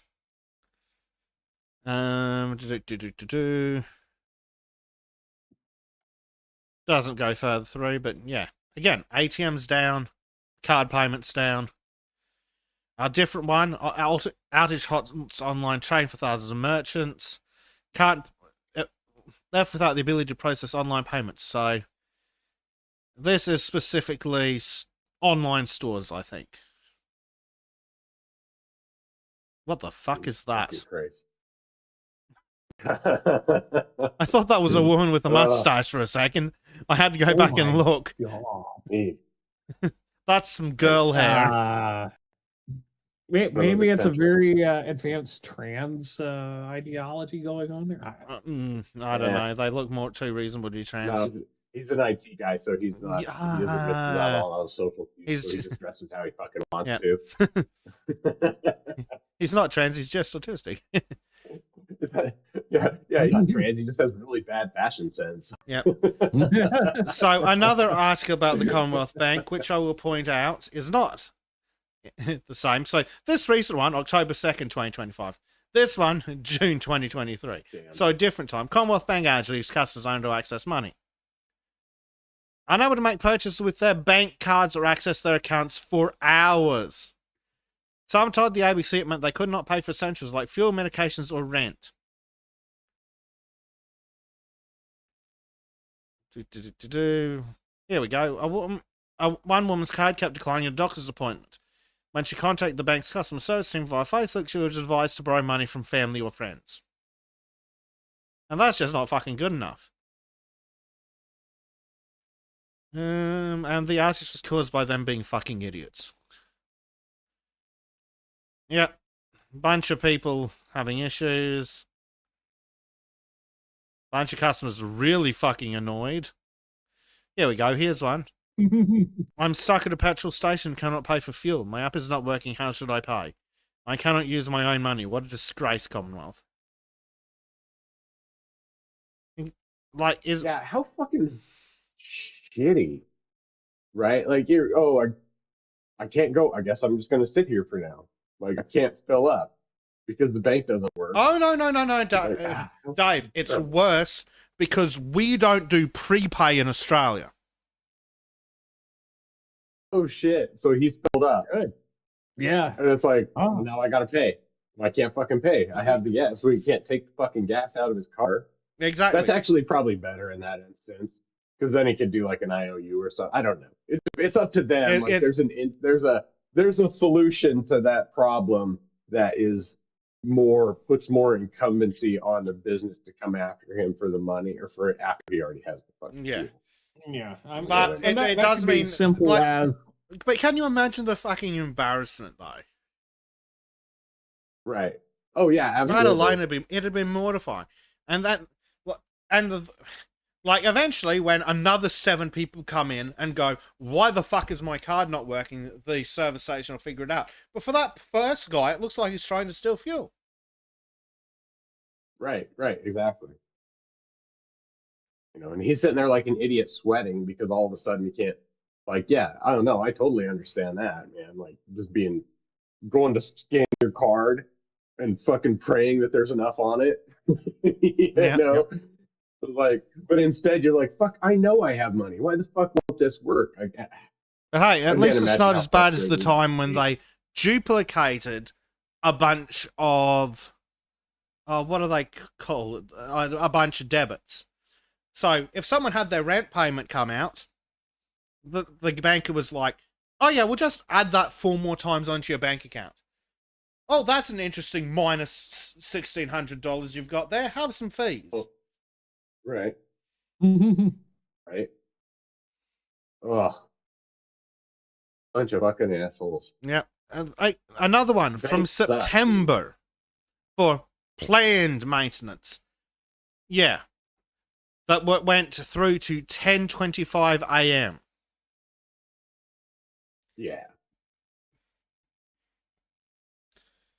On a Saturday morning. So again, imagine you get up in the morning, go to fill up. Can't.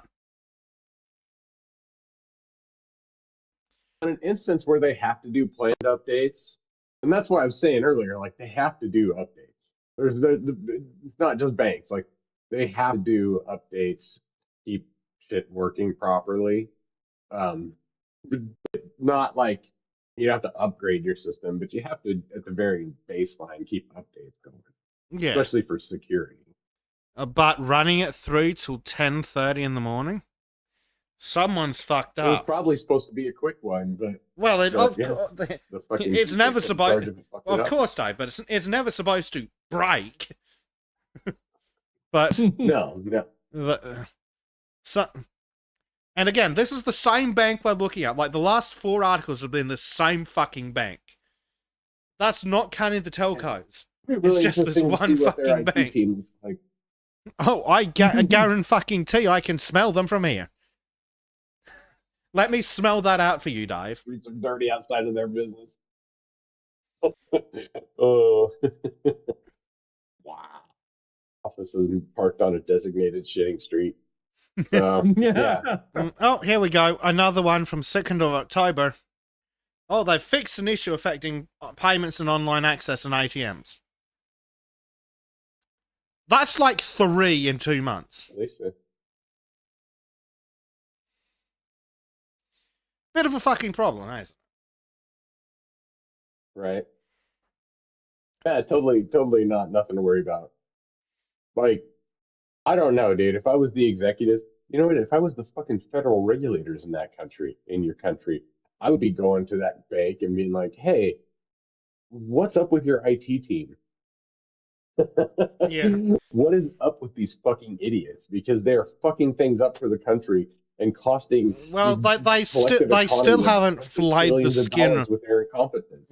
Well, they still haven't flayed the skin from the CEO of the company, that shut down our 911 equivalent for several days. So, yeah, the Yeah, for government's real. complete. More of these CEOs need to be held to fucking strict account to this, like public canings and shit. Yep. The CEO of Cloudflare should slapped publicly, like caned, like flogged. No, actually flogged. We'll do them like Starship Trooper style. Yep. You know, bite down on this son, and then they fucking whip him a bunch of times. Be like, don't fuck this up again. Yep. Like, yeah, we know you didn't press the button, but you hired the fucking G who did.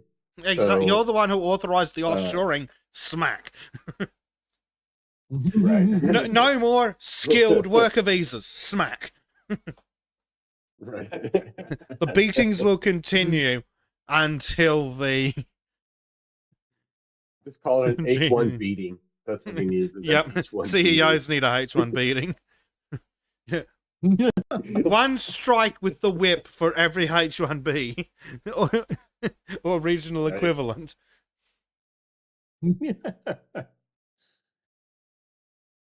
No, for every family member that the H1 brings in. Yes, absolutely. Jesus. But hey, don't worry, Australia lets students bring fucking family members. Family members that are then allowed to work. So yeah. Yeah, that's retarded. The final thought of this is... That's a whole separate fucking... Yeah. Yeah. So the reason I specifically focus on banks of this large bit is, isn't it interesting how all the governments seem to want to bring in central bank digital currencies and cashless societies when they can't even get the banks to stay up for fucking 3 days in a row? Right. Why are you against the cashless society? Because I bank with these fucking idiots. Yep. I have such a deep-seated distrust of let's digitize everything. Let's take everything out of your hands and put it on a card that can easily be, because you get these card reader scams all the damn time. It's like, no, just if you want to make it a entirely cashless society, and by that I mean you get nothing. Maybe you get your little social credits to buy things with. That's how this shit starts. Mm-hmm. Call me paranoid if you want, but I don't think I'm wrong. Well, paranoid, I don't think you are wrong. But you can't keep changing your name so much. You've already been Bleach and Dudley Douchebag today.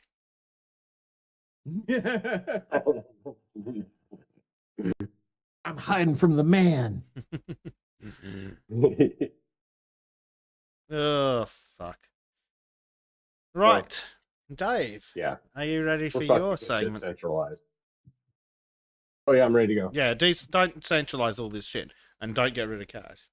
But yes, where the fuck is that?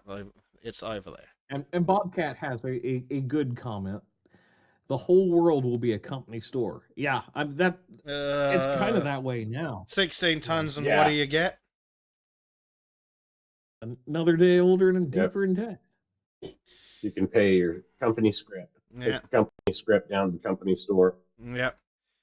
St. Peter, don't you call me because I can't go. I almost sold to the company store. Tennessee Only Fought. Excellent song. And he did live in the time of television. So you can see him doing some fantastic performances. Almost a cappella. He's really good. An excellent showman.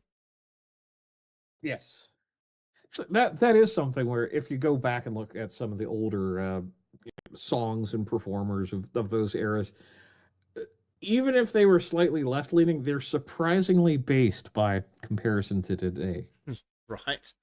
Well, yeah. I mean, the Conservatives are where the Democrats were in the 90s. Sorry, the rhinos. Yeah. Don't remind me. Oh, dear. So Silver brings up something in chat there on YouTube. They keep breaking a current system so they can have arguments for implementing their new and better systems. New and better. Yeah, for real. And what it is there's a steady degradation of systems Mm-hmm. because shit will go down in emergency and it will come back up in that same Yep. fashion. It will come back up patched, not Mhm. and generally not done entirely properly, so that the problems they're having just keep compounding until, which is Oh, likely but how we'll we got roll out shit a got new fucked in the first place. system. Yeah, and then they roll out a new system that's not a piece of Yep. shit.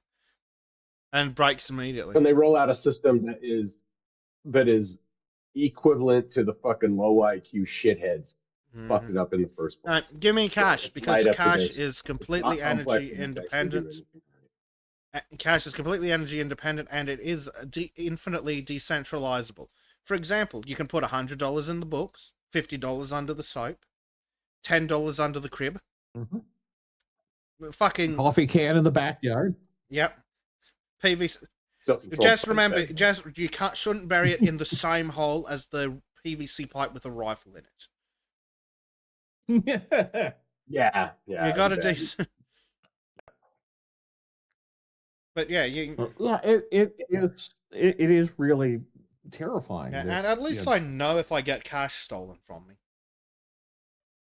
yeah. Meanwhile, when it's in the bank, the bank's just like, here's the fee. Yeah. Right. For real. Oh, Yeah, anyway. buckshot out of coins. Yeah, that's right. Coins can double as a self-defense weapon if you're Even if you just put them in a sock. Yeah. yeah, roll quarters in a sock will do wonders for you. Yeah, fuck them.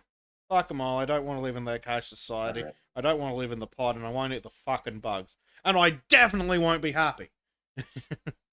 You never are. No. Anyway, over to Mr. Yeah. Dave.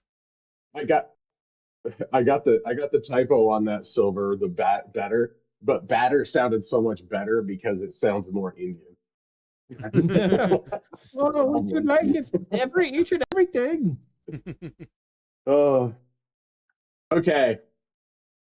So today, my angry PowerPoint is going to be on International fucking Men's Day.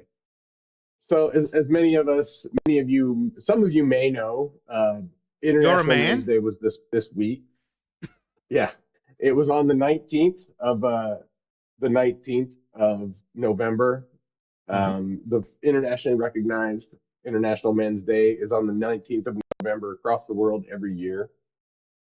But that was not the first actual day for it. So the first the original inception of International Men's Day, aside from the fact that in 1968, when Women's Day was established, there was an observed consensus among the journalists at the time that creating such a thing for women without doing the same thing for men would cause an imbalance and was contrary to the notion of equality that was supposed to be the auspices for the original foundation of it. So those ideas kicked around in academia for a little bit on the back burner and in journalistic circles, but never got a whole lot of traction. The notion of men's rights was largely derided, of course, because of the happy wife, happy life fucking generation of men who allowed this bullshit to infiltrate our society. But they weren't all like that. So the first guy who tried to organize International Men's Day was Dr. Thomas Oster. In 1990, Dr. Thomas Oster was an advocate for men's rights and men's issues. And he, as the director of the Missouri Center for Men's Studies at the University of Missouri, Kansas City, was no stranger to scrutiny and controversy. He was advocating for men's rights, like I said, in the 90s, was seen as even more radical than it is now. Like now, advocating for men's rights has a much broader appeal than it did then. And there's good reasons for that. Daytime talk shows, the news, every sitcom, academia, every method of communicating information and culture to the public was captured by the long-nosed female empowerment movement. They were pushing the message was unified. Men weren't shit. Women were the future's female, blah, blah, blah. But it wasn't as overt as it is now. or as it has become as the system accelerated. Back then, it was really subtle. It was a little bit of a thumb on the scale, and it was all done under the auspices of equality. It was all predicated on this notion that men and women are equal and women should be treated the same as men, even though that's retarded now, we find out. Anyhow, so he spoke up against an increasingly gynocentric world and hopes to make a better future for humanity in general. Initially, he was hoping to organize a National Men's Day off or a Men's Strike Day to highlight the necessity of men in society, because that was another big thing. We don't need men, blah, blah, blah, even in the 90s. And because he was an academic and in those academic circles, he witnessed it firsthand. He witnessed uh, the rise of the bitter lesbian anti-male feminists.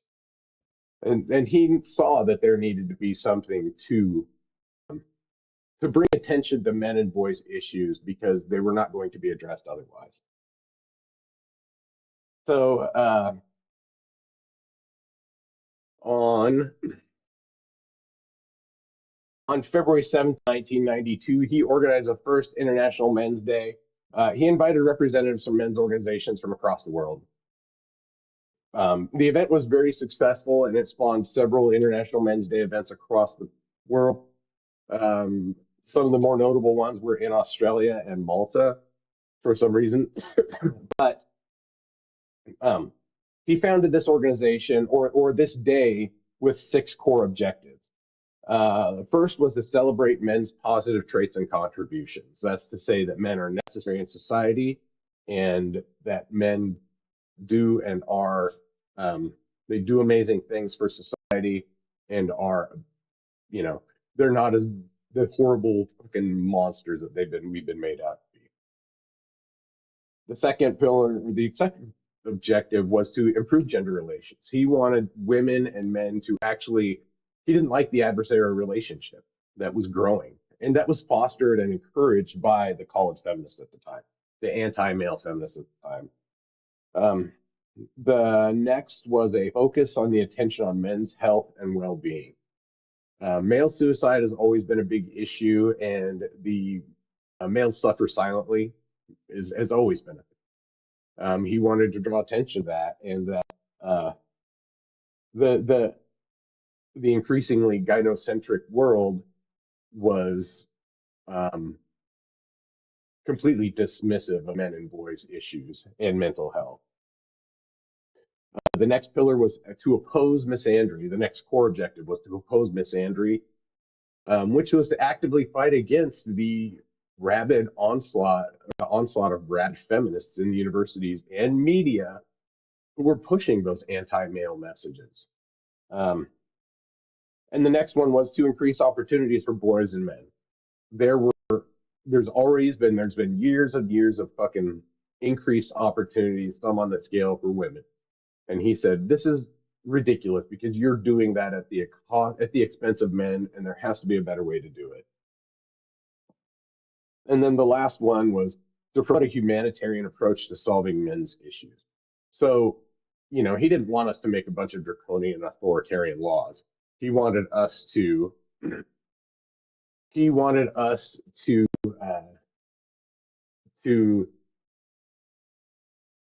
work in harmony with ways humanity works. So the first observances were held in 93, 94, and 95, but there was no institutional support. Like the UN still doesn't recognize International Men's Day. Most governments don't recognize didn't recognize International Men's Day. Just most organizations didn't. And so he saw the need for it. Conveniently, I was still working for a large company on International Men's Day. Would you like to guess how much I saw about it? Yeah, nothing. Yeah, absolutely fuck all. Nothing. Yeah. Just like Google's front page. And I'll get to that. Anyway, yep. But so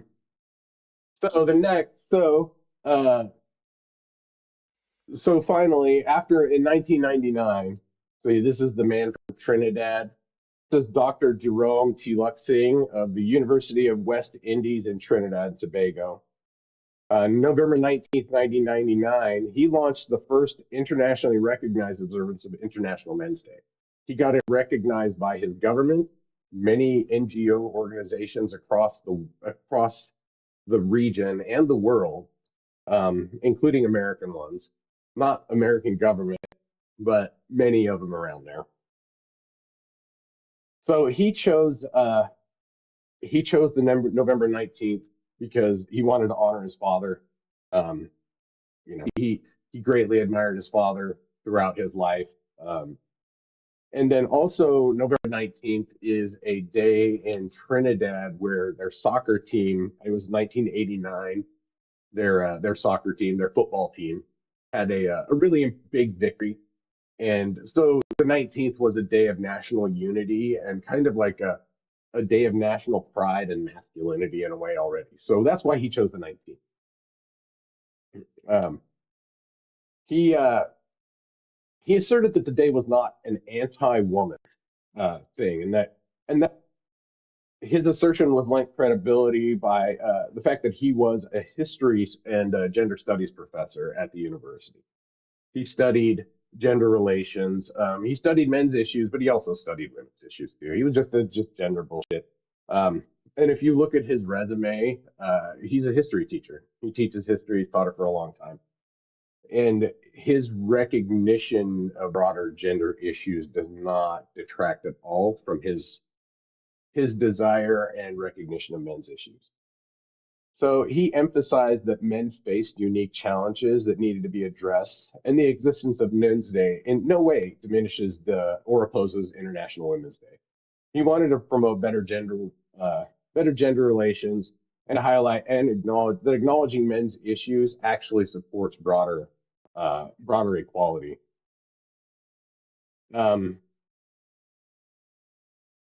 So some of the things that he brought in here, the idea, and this was not so notable concepts that he brought to light, the idea that men and boys suffer in silence due to cultural expectations. Now, this was actually addressed by Dr. Oster previously, but it was not something that was accepted widely by academia. He was able to bring the idea into a more mainstream light because of who he was, his position and who he was. He also believed that early intervention in education and emotional development builds healthier men. So, basically, he recognized the increasingly feminized educational system was leaving boys behind, and many teaching methodologies now actually pathologize normal behavior in men and boys. And he really wanted to help that along, or to bring that to light. And that one of the last things that he really was able to push through is that gender equality is incomplete if men's issues are ignored. He appealed to the notion that feminism being an equality movement instead of a communist Jewish subversive tactic to undo our society. He was being far more generous to it than I will be. Okay. So with that being said, I want to jump over to the founder's statement. He's made his own statement. We can't play the audio for it, but he's got a founder's statement here, and I'll read it. You quickly flick me the page link.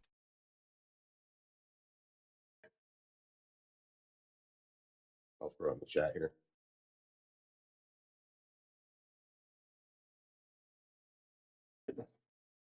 I totally forgot about that, not being able to do that. So yeah, it's the one downside. Yeah, so let's go ahead and play this one. No music, bad music. This is Dr. Jerome Tiloxing from Trinidad and Tobago in the West Indies. I started off International Men's Day on the 19th of November 1999. Last year, 2008, was the 10th observance of International Men's Day. Throughout the years, I have been asking various individuals, various groups to assist and observe this day. We had various themes dealing with health, the environment, and many of the individuals and groups in Australia, in Trinidad and Tobago, the Caribbean, North America, and England have been also observing this day. I would like to see other groups and other countries have one day being observed November the 19th. I believe this day is to promote, it should be promoting improved gender relations, promoting positive and better male role models. We need to create solidarity amongst our groups. Too often the men's movement is divided. Again, I want to encourage, I want to thank those who have been observing International Men's Day, often with very little funding. Thanks again, and continue the good work. And I'm going to stop that music. All right, Dave. So now that highlighted that that highlighted his I mean that really just showed his desire for harmony, you know, like he's not trying to be adversarial, but he also says, you know, we need unity, we need solidarity in the men's movements, and he acknowledges that it's not popular because they're largely, some of them are doing it with no funding, you know. Some of these people are speaking up just using their voice because they can, not because they're making money from it or because they have a large platform to do it. You know, some people are shouting into the void in some ways on this, but they're still doing it because they feel it's necessary to do so. So I'll read another statement from him. The International Men's Day has the potential to become a global medium to heal our world. The concept of themes of International Men's Day are designed to give hope to the depressed, faith to the lonely, comfort to the brokenhearted, transcend barriers, eliminate stereotypes, and create a more caring humanity. Since its inception in 1999, International Men's Day has blossomed into a movement which promotes goodwill and has positively transformed the lives of many people all around the globe. Every year, I am overjoyed to witness and read testimonies of persons who genuinely believe that the observance of International Men's Day has resulted in greater stability in their lives and guided them from darkness into light. Yours for a better world, Dr. Jerome T. Luxing, Trinidad and Tobago. So as we can see, yeah, I love this picture. So I found this really great series of images on a stock website of a couple fighting, and I thought this would be fun. So in the early 2000s, International Men's Day started catching on it started catching on in the Caribbean, and then it spread to parts of India, Australia, Europe, and Africa. And now it's recognized globally you know, it's recognized globally as a holiday by everybody except for the UN and a lot of different governments and a bunch of bitter feminist bitches. So in 2009, right? Yeah, as the UN. In 2009, they organized and formally adopted the 6 pillars of the 6 objectives of IMD. The 6 pillars are to promote positive male role models, not just movie stars and sportsmen, but everyday working class men who are living decent, honest lives. To celebrate men's positive contributions to society, community, family, marriage, childcare, and the environment. To focus on men's health and well-being, social, emotional, physical, and spiritual. To highlight discrimination against men in areas of social services, social attitudes and expectations, and law. Improve gender relations and promote gender equality, which has been consistent. And to create a safer, better world where people can be safe and grow to reach their full potential. So this marked a pretty big tone shift. Just like that. He's gonna bury grass in a watermelon pouch, and now she's thinking what she said, not so focused right now. So previously, because the tone shift due to Oster's like defensive position, right? He was being assaulted on all sides by an insane feminist fucking culture that was pervasive and taking over our country in the 90s. And so he acted defensively and he worked to kind of make a proactive organization that, which was what the auspices of the men's strike day was a proactive move to show that you are being shithead and stop. Like cut your shit out. So in context, in 1992, um, Oster focused on men's studies and early men's rights activism, uh, which made him a kind of radioactive person in some circles.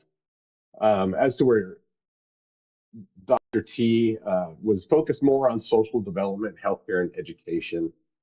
So it was a softer tone there. Also, the overall tone, confronting misandry and expanding men's options. So halting the obvious misandry that was, explicitly feminist favored leaning laws, like laws that favored women or, you know, positions that favored women. So favoring that to make sure that men still had the opportunities they were deserved. As to about 1899, they appealed using the tones of collaboration and gender harmony. They leaned more on the we can do this together aspect instead of stop fucking attacking us aspect. The public image in 1992, because of Oster, like I said, he was a bit of a toxic figure, but seen as a toxic figure by the media because standing up for yourself as a man in the era of happy wife, happy life was seen as incredibly brazen and disrespectful. But Dr. T presented it as something more institutionally friendly and was able to garner broader acceptance as a result. In 1992 there was any recognition of it. There was definitely no there was international recognition, but there was no governmental recognition. It was just NGOs and small organizations. So it eventually fizzled out for lack of funding and enthusiasm. But Luxing was able to make it a global standard. He was able to globalize it by the way he did it. The focus changed really from a negative point of view of like, hey, this is the mean shit you're doing to us. This is how society is undercutting men to saying, hey, this is what men need in order to be better, in order to and in a way that kind of appealed to that gay feminist ideal that men have to work harder to be worthy of them. It was not it wasn't the pretense, but it was one of the ways that they saw it to make themselves feel better. So uh jump over to another one. Ooh, some bitch ain't been reading no domestic violence stats. Um, so in 2009, which that was the year that Dr. T stepped away from the organization, which is why his message was 2009. The organization did start to coordinate more globally, and they did start getting more funding and started becoming something a lot more sustainable. Um, and as such, they started to coordinate the messaging. And so the first 3 years, in 2009, the message was positive male role models. In 2010, it was our children, our future, which is meant it's meant to say like, hey, they're your kids and they're our future, and you have a responsibility as a man to help raise the future generation in a way that is So you can keep building on to this society that we've had for so many years. And in 2011, the theme was giving boys the best possible start in life. And that was mostly focused on early childhood education and stuff like that to make sure that kids did have, that young boys did have the opportunities and were not being like treated like defective girls, basically. The last 3 years, and there's been a theme every year. I'm not going to read fucking 14 years of themes or whatever. But the last 3 years, in 2023, it was zero male suicide, which was a message to help bring recognition to the fact that the majority of suicides are male suicides. Um, because men are better than everything at women at everything, and so they kill themselves at a higher rate too. Uh, I mean, it is true because most male suicides are not attempts; they're suicides. Yeah. They're suicides, right? They're not cries. They're cries for attention or cries for help, knowing that the help is not coming. Yeah. Yeah. And so, yeah.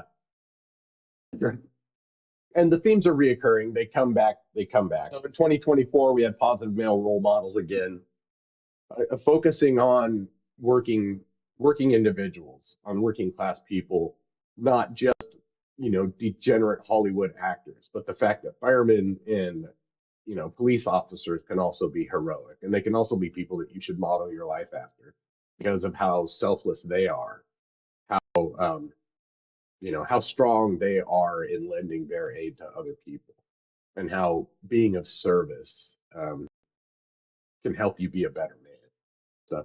So then the last theme this year was supporting men and boys. Again, calling attention to the fact that the fact that they've been doing this for 25, or they've been doing this for 25 years and keep having to talk about the same things over and over again because there is so much opposition to men existing. So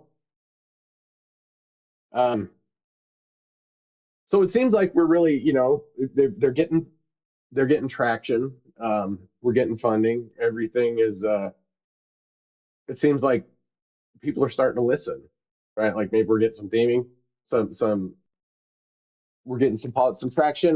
Nope, bitch, you were wrong. Yuri was right. Cultural subversion's taken in.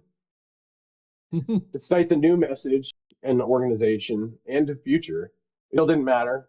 Feminists cry every year about International Men's Day, and the majority of media coverage of the observance is critical or dishonest, even if it's covered at all. I use ChatGPT to do a very cursory search for articles about International Women's Day. I didn't ask it to give me any headlines or anything. Sinothium15 donated $10. Sorry, Dave. Here are my weekly tides. What have I missed? Okay, let's hear it. Oh, this is Danny. It's Zenothium this time. It says, Oh, here's is his that- weekly okay, tithe. yeah. What have you missed? Everything. We're talking about International Men's Day at the moment. And Dave's taking the talking about opportunity to International slag Men's off Day. women. And this woman's looking at she's finally reading the domestic violence stats and getting scared. Oh shit. And he says, I can't read that. So anyhow, so every year over 20,000 articles are written about International Women's Day. Holy Almost shit. universally positive. Numerous on every so if you were just going to go into Google and type International Women's Day, you could get up to 20,000 articles that were probably written this year regarding International Women's Day. If you do the same thing for International Men's Day, you're going to find about 1,500 articles in total from 2000 to now, 25 years. 1,500 articles talking about International Men's Day. Every year, there's maybe about 100 articles, and it always has fucking mixed. It's never universally positive. It's always mixed. So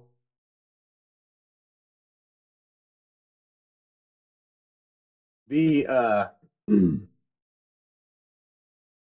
so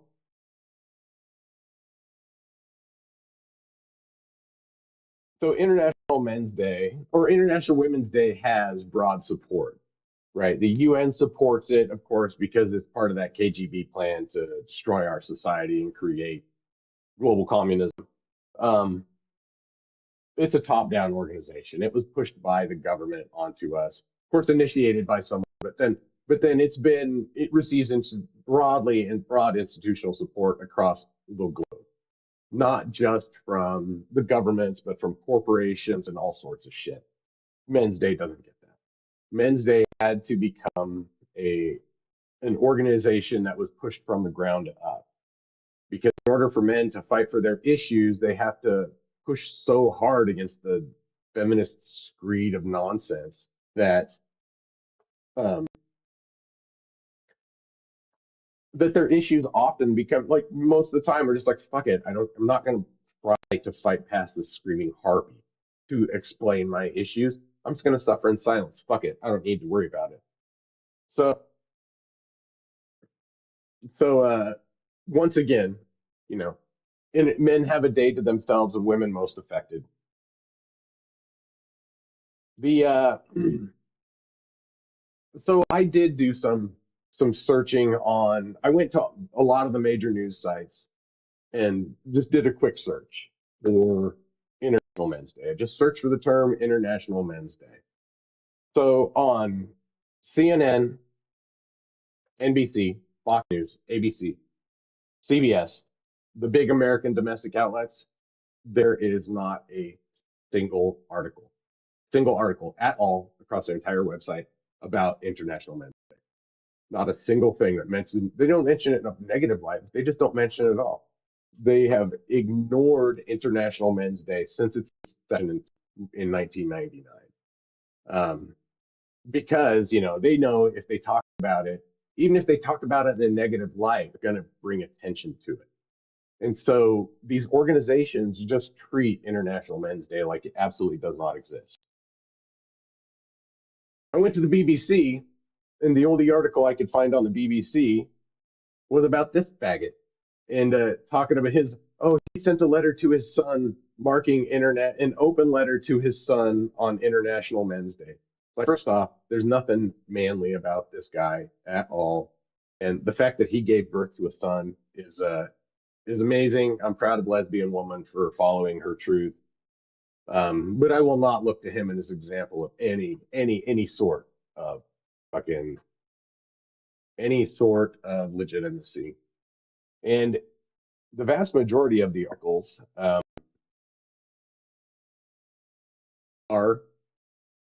they are more like this one. They're all about the controversy. So this is, of course, the crazy fucking Australian, the feminist subverted Australian government complaining about how, oh well, this Dads for Men group, the guys who are the organization behind and International Men's Day has deep ties to Australia, has deep roots in Australia. So this International Men's Day, if I can interrupt, what's that? Is that Dads for Kids? Yep. Cool. That's the people who fund the website, the International Men's Day website. Yep.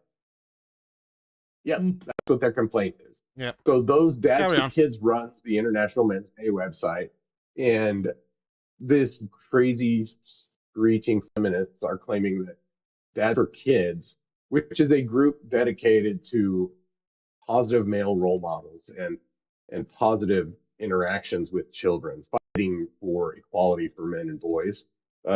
They're calling it a conservative Christian group, and they need to distance themselves from it because they're espousing anti-feminist, anti-LGBT laws or views. Just fucking retarded. And the only reason they're saying that is because they're pro-men. Because they're able to get so much traction on this as opposed to against Dr. T because they're white men saying Dr. T was a brown man bringing to light issues for brown people in a brown country. The fucking white feminists in the United States wouldn't talk about that in such a vehement way because they can't talk shit about brown people. They fall higher on the hierarchy, the victim hierarchy for them. So the liberal feminists won't talk shit about a brown guy until he comes to America and starts sticking up for conservative values. So these guys have, you know, they're just using this as an opportunity to shit on the organization. They're not talking about International Men's Day at all. They never mentioned what the International Men's Day is for, why it's there. This whole thing is just a screed about how this year's theme, quote, supporting men and boys. It's really snarky and shitty. Exactly what you would expect from the fucking Guardian. Biased pieces of shit, anti-male, anti-white pieces of shit. The Guardian is trash of the highest tier, and everybody who works for them should be fucking hung. Tone it down just a smidge. But they are scum. Sorry. In Minecraft, they're scum, and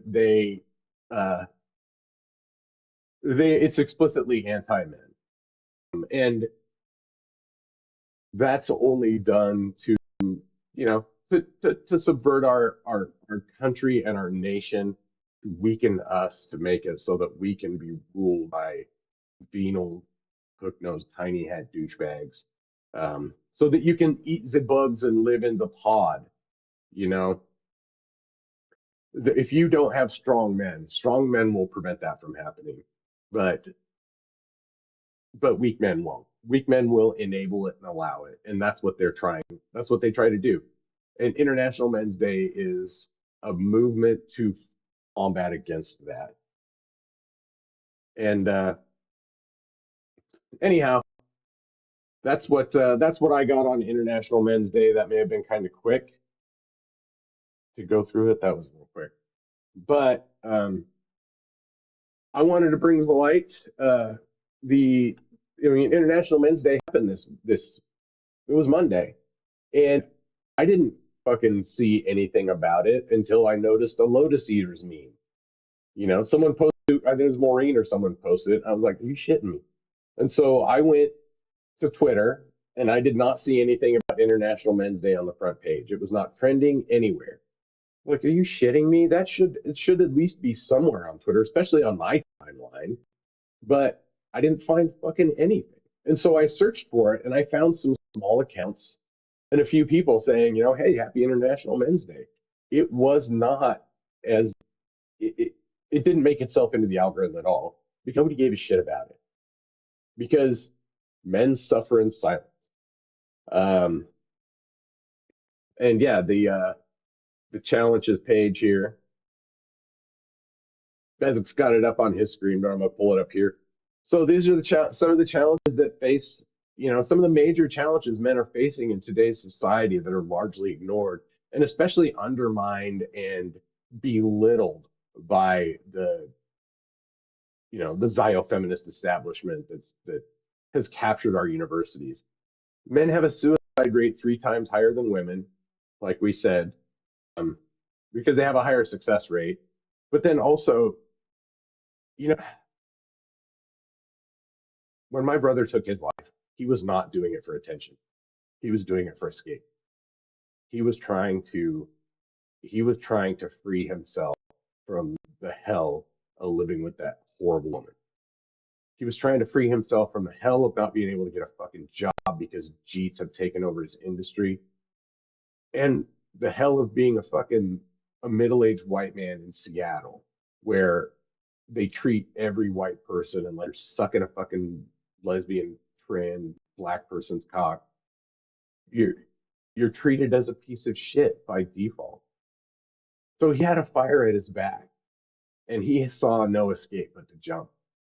And that's that's men suffer in silence, and you don't realize that men have gotten to that point until it's done, until they're gone. So it's a very serious issue. Women will advertise and scream and moan, "Oh, I'm going to kill myself," blah, blah, blah. It's just a fucking cry for attention. Much women's tears. It's inauthentic, and it's just a cry for fucking attention. Additionally, 1 in 3 men have been victims of domestic violence, and nobody says anything about that either, because the majority of domestic violence is transactional. It is not like, and I'm not going to say, so my father was abusive. My father was a piece of shit. He had crazy rage problems that he inherited from his father. It was an issue.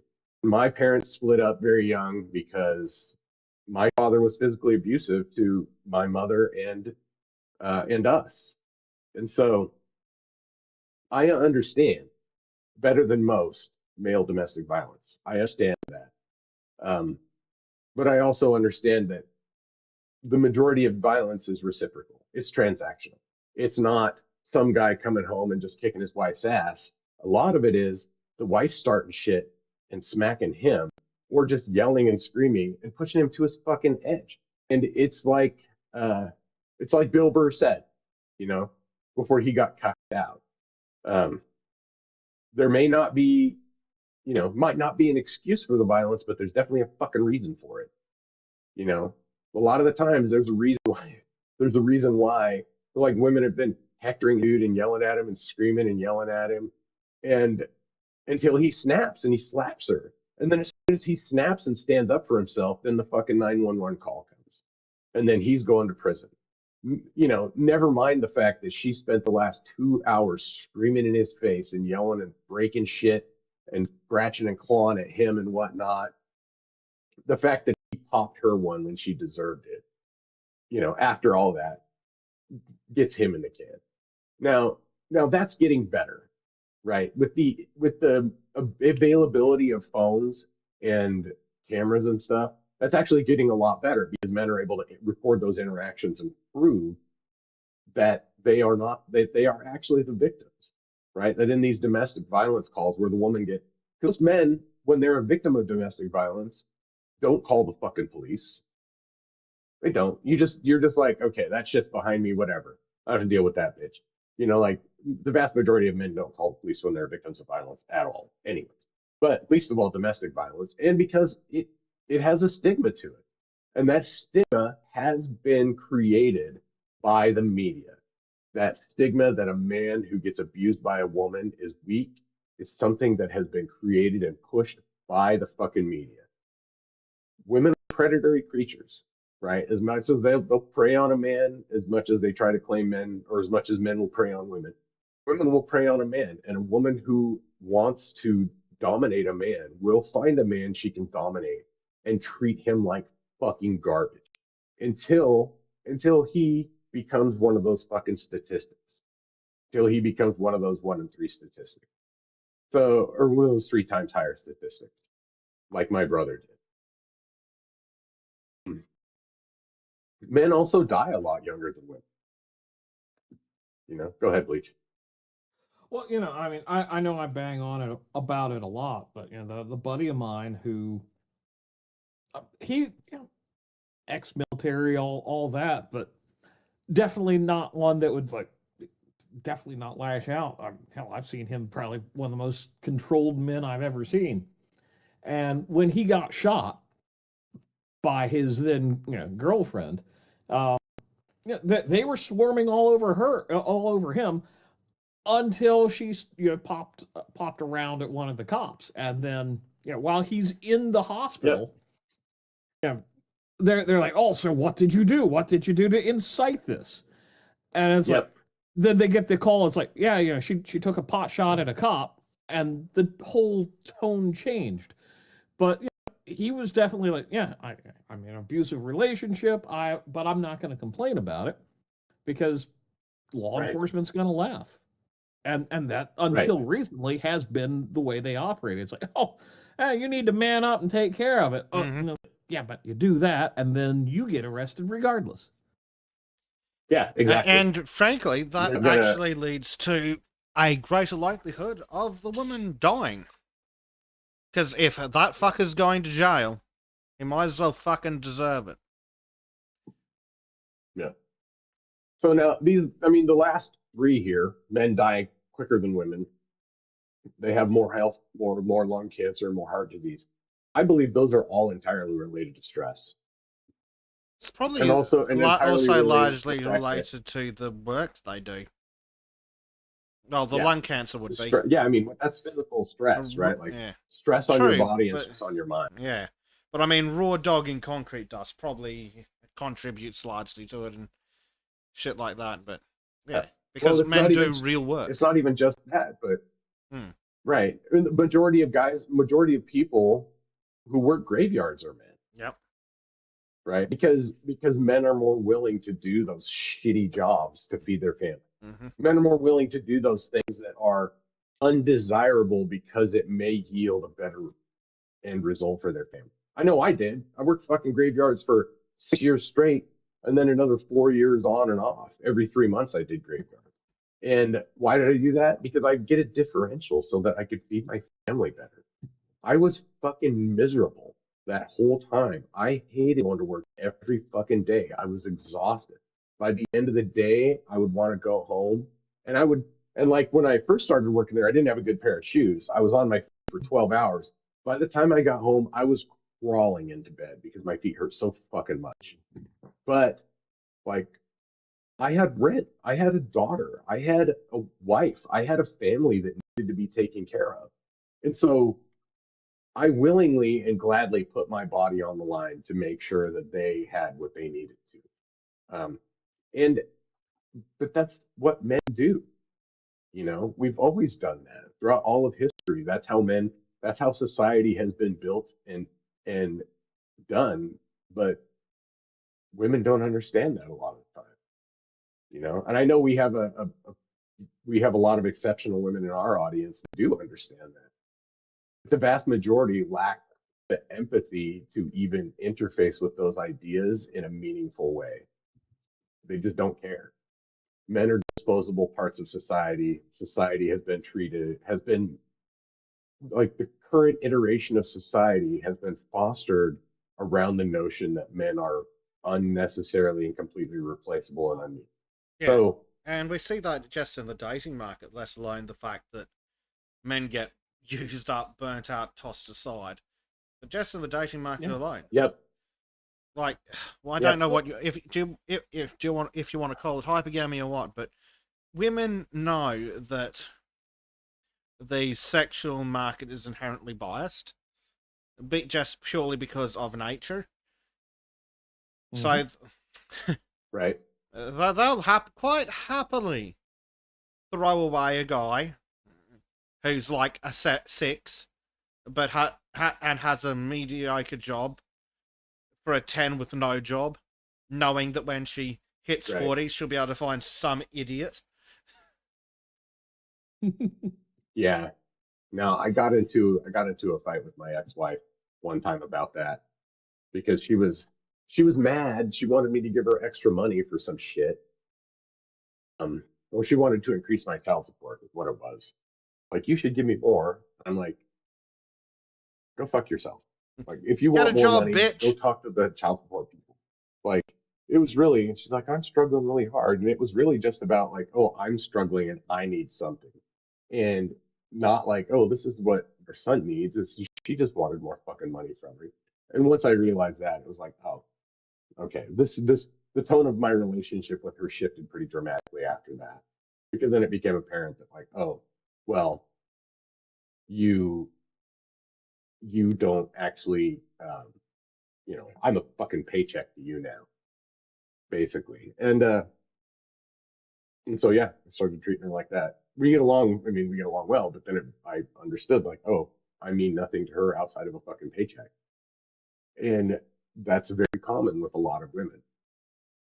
You know, um, I told her like, okay, oh, I'm making more. If you want me to pay more child support, go talk to health and welfare, and they'll do the thing. You know, but she didn't want to go through all that. She just wanted me to give her more fucking money at the time.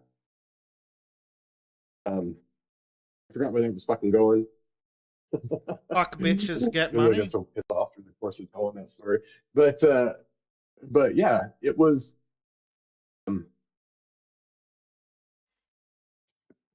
No, It was frustrating, and it was a mask off moment. I think it's something where there's this really annoying theme within angry women who hate men but somehow still want to be with men.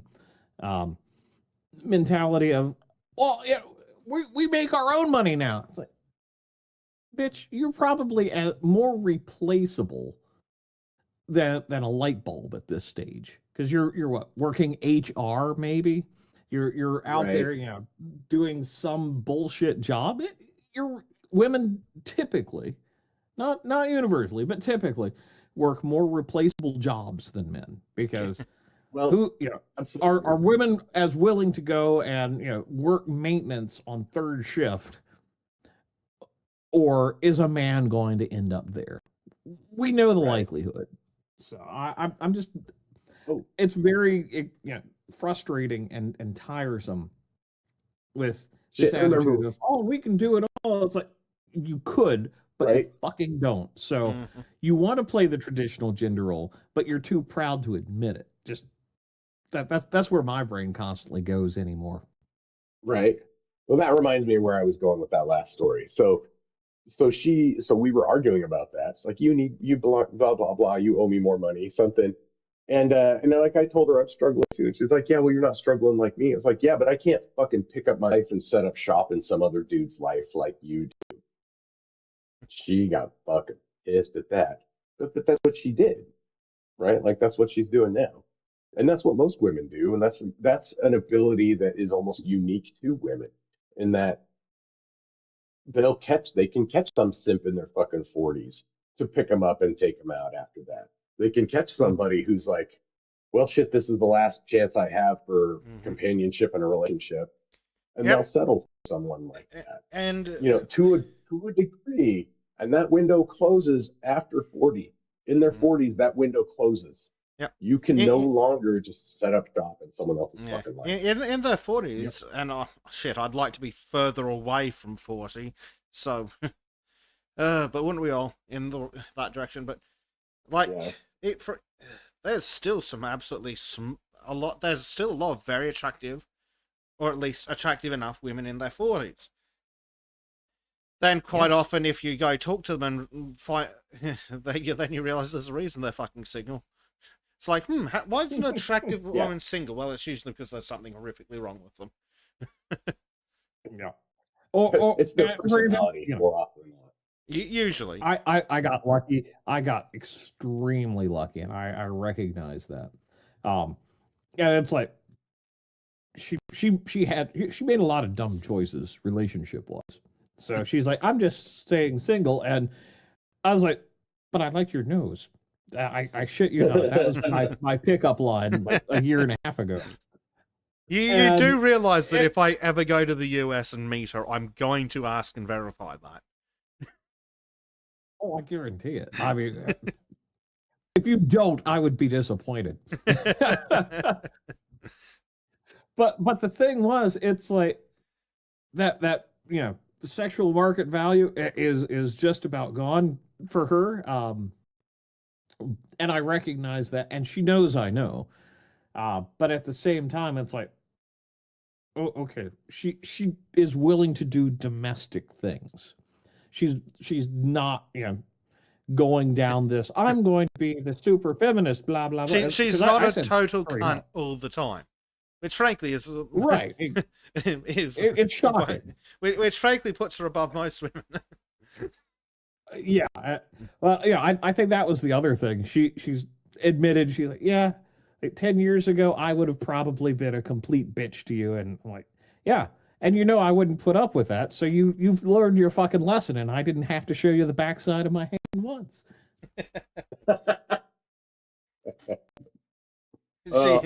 She's been pre-trained. There's yeah. But it gets into that. If the circumstances didn't work out at all, and I was just looking at her statistically, it would have been like, oh, hell no. Yeah, just well, yeah, no. And that's why dating apps are so fucking gay, because they break it down to a statistics game instead of like an actual interaction game. Normally, when we were younger, you would date from people inside of your environment, and now that's been blown the fuck out of the water with these dating apps. It's been totally ruined. Tell me about it. I don't even bother with the thought of it. Like, I'm never going to win I think dating apps are. I'm never going to win the big stud Chad game. So it's like, what have I got? I've got my personality and my sense of humor, and that just ain't gonna fucking work on a dating app. Yep. Yep. No, It and I doesn't. think It those doesn't come dating across. apps are. I think dating apps are. The existence of dating apps is almost as insidious as the existence of OnlyFans in terms of what it's done to our Frankly, it birth might be rates and worse. our relationships. Yeah, it could very well be worse. You know, Though um, frankly, they're probably two sides of the same coin. It's just the sexual Yeah. market Yeah. price of women. It's just that in one case, it's a little more I, literal. yeah, yeah, exactly. So You know. yeah, well, pretty much because people are paying, like Mhm. dudes are paying on the dating site to get access to more fucking women. Well, even That's why putting aside the that's how dating the dating sites sites exist. themselves being parasitic, how many of us have seen examples of, or seen them fucking gloating on the internet, of women that go, oh, I don't spend any money on food because I get a different guy to take me out for dinner every day. The bitches on Yeah, right. OnlyFans have just figured out how to fucking industrialize that shit. Yeah, pretty much industrialize it and then outsource to Indian labor for all their chat bots. Literally. Literally. God damn, that's so sick. And honestly, But yeah, frankly, it's not much worse than what they were doing anyway. Like, a lot of them were trading sex for food or money. They're just like, but I'm not a whore. Yeah, cool. How many meals have you cooked yourself this year? I mean, yeah, just be I honest can about actually it. respect a prostitute more than I can respect the woman going out. I'm just going to get men to pay for my dinners.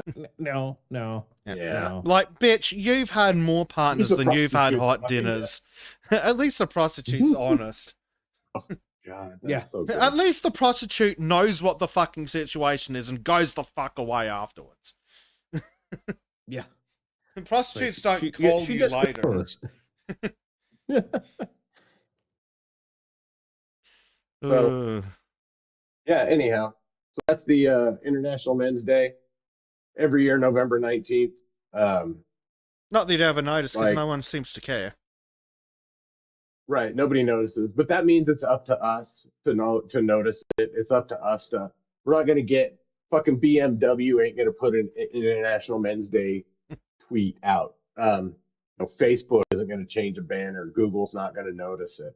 But that's why it's so much more important for us as men, as reasonable people who want a healthy society and want healthy relations between men and women, who don't want female supremacy or even You male know, supremacy. We Dave, want it sounds a lot like natural you're balance and saying order. that we're just going to have to do it ourselves because no one else gives a shit to do it for us. I wonder if there are other situations that's applicable to. Bum bum bum. Yeah, pretty much. Oh, Is true. that segueing Maureen into something noticed. there? Or, No, it's just I start to Nope. dig it. That's just how society goes in general. Like everything else in society, if men want an International Men's Day, we're going to have to do it our fucking selves because the women don't care. Except Maureen, who posted boobies on International Men's Day. Not her boobies, but they were at least. She did at least post boobies. Maureen's not a woman. She's just a giant T-Rex. Come on. Female T-Rex. Yes. Fair enough. But she posted Men's Day's boobies in the appropriate channels, so thank you, Maureen. Yep. well, It's nice to be noticed. and that's why I say, that's why I say that we've got an exceptional group here, and that recognize that it's not about holding the other side down. And as much as I talk shit about, as much as I say misogynistic shit, as much as I will continue to say misogynistic shit and hold misogynistic views, I will actually try to work for a society where my sons can thrive and succeed and have a positive future for as men. They can have a future where as men, as white men, they don't have to feel ashamed or don't have to or understand that when they're trying to be shamed, that that's not valid, legitimate, and that those people are your enemies and they are not to be trusted. Um, so anyhow, that's what I got. Do we got another article here? Kind of. It's more We're both like into a our third hour. compilation. Because Do one more thing and then jump into memes. pretty much, yes. So, just writing a message. Right, so, yes. So, the next segment I've decided to... What the fuck did I call it? Where did I put that thumbnail? Yes. On This Week in Democrats Finding Out, we have... Yeah, this is a good one. We have some interesting articles. So, coming up first, New York Attorney General Letitia James has been indicted on a criminal bank fraud charge. Ooh, Good. nobody's above the law, Finally. bitch. Yep. Criminal bank fraud, possibly in relation to, I don't know, a fucking mortgage or something. I just think it's funny. And well deserved. Yeah, here we go. Garden variety mortgage fraud prosecution. And of course, she's crying that she's being targeted because Trump doesn't like me. It's like, okay, and? You guys fucking started it. Yeah, maybe. Yeah, targeted because she's doing criminal shit. Well, that's right? it. Like, well, what do they say to us? If you've got nothing to hide, you've got nothing to fear. If you've got done nothing wrong, you've got nothing to worry about.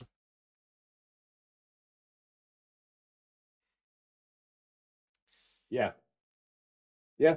Sorry, Tish. That's, yeah, good. I'm glad. Yeah, exactly. Don't like it? Tough shit. Meanwhile, down in Florida, U.S. Rep. Sheila Phyllis McCormick indicted on charges of stealing $5 million in disaster funds. They're COVID disaster funds. No. Yep. Funny how that is. Many such cases. So yeah, she's accused of stealing federal emergency managed... Oh, it's FEMA. Thank you very much for not just putting the brackets there. Yeah. You're the fucking AP. You can't literally write the style guide.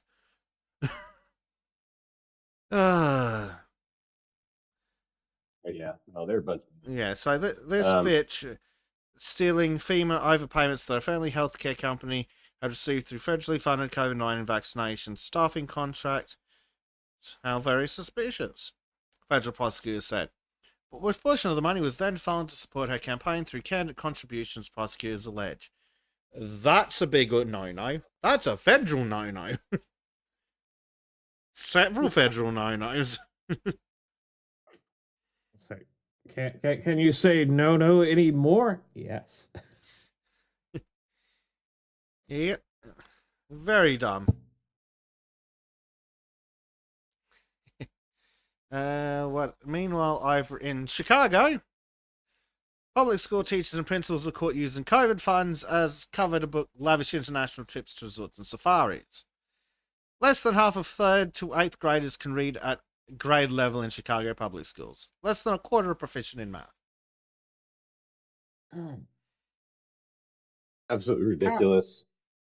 How do these people justify sending good money out of bed other than it's for the children and it's never for the fucking children? How can they justify sending money to Chicago? God. Xenothium's like, tell them about per capita.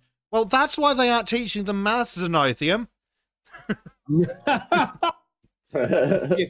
If you're not taught statistics, you can't understand. Hey, if you're not taught basic 3rd grade math, you can't understand per capita. like when do they teach ratios? It probably is around somewhere 3rd to 5th grade. Basic ratios, yes, and then I think it's middle school for some of the more advanced Yeah, stuff. but like you get your basic ratios of like 1 to 1, 1 to 2, and things, and then you get your weird shit. And but yeah, if you can't understand ratios and you can't understand percentages, then how the fuck are you ever going to understand per capita? Yeah. The per capita can't do the math. No. The per capita remains undefeated, dude. Yep. Oh. Yeah. Yeah, we'll never run out of uses for the per capita. I mean, we never run out of the per capita. Yeah, the problem with the per capita is the capita. Yes. Yeah, Yes. right. Always. So, among the things that they were up to, from chalkbeat.org, Chicago, they sound appropriately annoying. So that must be legit. So yeah. Wildlife safaris, hot air balloon, camel rides.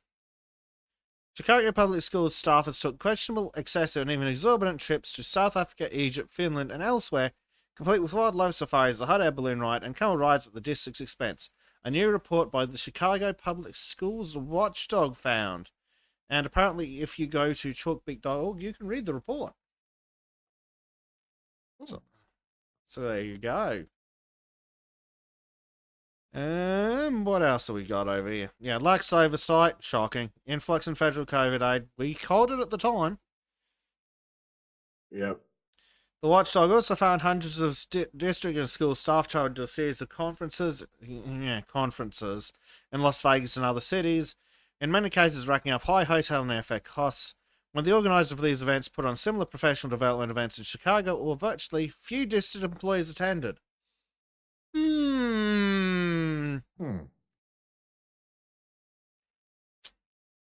How odd.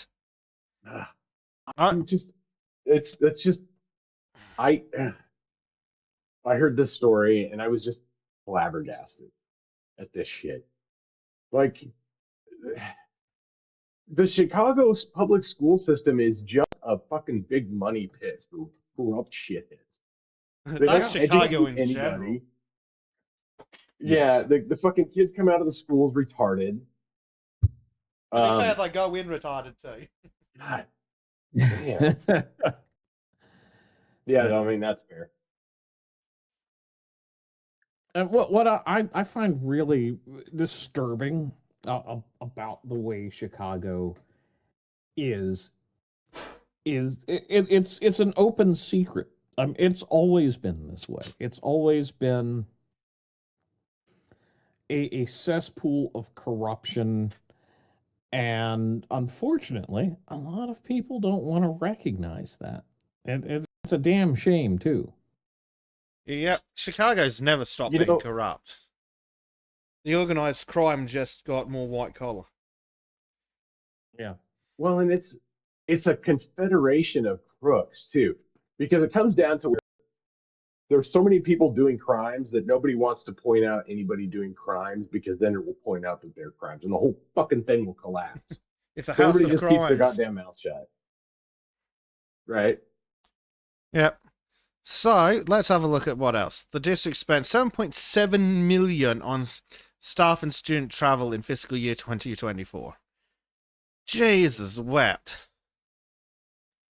Over and over, the employees booked trips using funds without required pre-approvals, exceeded spending limits on hotel rooms and airfare, and enjoyed out-of-town activities of dubious necessity or value to students, all as the Chicago Public Schools drew closer and closer to a budget crisis. Over the summer, the district laid off hundreds of custodians, crossing guards, cafeteria workers, the important people who actually do useful things, and others, and made other budget cuts to close a $734 million deficit in its $10.2 billion budget. Jesus fucking wept. Just, we need to start. What's a traditional? punishment for people who abuse public funds? Is it the wheel? Flying alive? I think Tarring a and flogging. feathering, typically. Yeah, flogging's good. Hmm. I'm always down for a good flogging of a publicly I mean, corrupt individual. just don't flog the bishop in I mean, public. because that's how. but you know, I mean, that's how you send a message to fucking everyone else. And as much as the faggy liberal bullshit's trying to say that like, oh, punishment doesn't hurt. Yeah, it does. Yeah, it does. There will always be a segment of the people who look at that fucking punishment and be like, nope, fuck that. I'm not doing that. If the punishment is severe Well, if we enough, no matter how punished minor it anyone is. at all, anyway, anyhow, that'd be a good fucking start. Right. Right? Yeah, that's the issue. So they need to fucking these guys need to go to jail. They Like do. all of these everybody they need to go to fucking federal prison. Each one of them. Mm-hmm. Like all the teachers that took these bullshit trips, all the administrators that took all these bullshit trips. And that's the other thing too. It's not teachers doing that shit mostly. It's fucking administrators. It's like superintendents. You look at the school systems now, and they'll have 30 different superintendents and 10 different principals at each fucking school. Like, oh, we've got the principal and the vice principal for the freshman class, and we've got the principal and the vice principal, and then the official superintendent for this side of the school, and then the superintendent for that, and then the dean of the English section or the principal of the English department, blah blah. It's just too much overhead and bloat. Yeah. And the majority of our educational budget does not go to children. The vast majority of the money that we pump into education gets nowhere near a child. Yeah, it just goes goes to directly to administrators. the administration. Yep. The administrative bloat is what causes our educational system to be so retarded because we're putting more money into that shit than we ever have before, and like exponentially more money than we did in like the 70s and 80s when we had really good educational outcomes. Now we have terrible fucking educational outcomes and we're spending more money on it, whatever. Well, I mean, I guess you can kind of expect that from an industry that is largely ran by females and black females as well. So Yeah. you're going to have a lot of fucking corruption in there. Run by black because they're women. low Ah, integrity yes, people. Chicago. Yeah. And you know, and here's something else. You know, I was talking to the woman, and since she's in special education, we were talking about the need for her students have a specific need for like psychological help. So their school system wanted to, instead of paying the guy who was kind of doing that part time and running his own business, they're like, well, you've got to choose between working for us or working on your own. And you're like, well, I actually make money. I'm just doing this other to actually help the kids who need it. So I guess I'm going to be leaving. So yeah, rather than replace him, they just hire some other like guidance counselor who just shuffles paperwork. She actually doesn't interface with the students at all. What? Who the fuck's she guiding then? No one. That's the problem. And it's like the students with actual serious needs can't get seen because this individual hasn't done the paperwork, and again, just like $60,000-$70,000 a year administrator just to push paperwork around. See, that's all bullshit jobs, just shuffling paper. Yeah. It is. It's make work nonsense. That's why our HR departments and everything are so fucking bloated. It's just make work bullshit.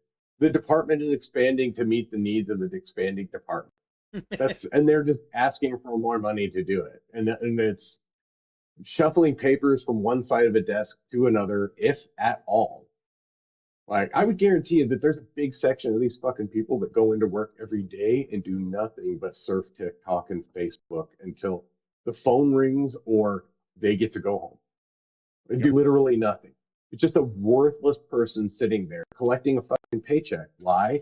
Well, because somebody is a supervisor and they can't be a supervisor unless they have subordinates. And so their subordinates they bring in subordinates do fucking nothing. Well, why? Because the supervisor fucking does nothing. Because the whole fucking thing is completely unnecessary and useless and was only put there so that women had something to do that wasn't raising children. Yep. I mean, it's just a massive amount of corruption in my view.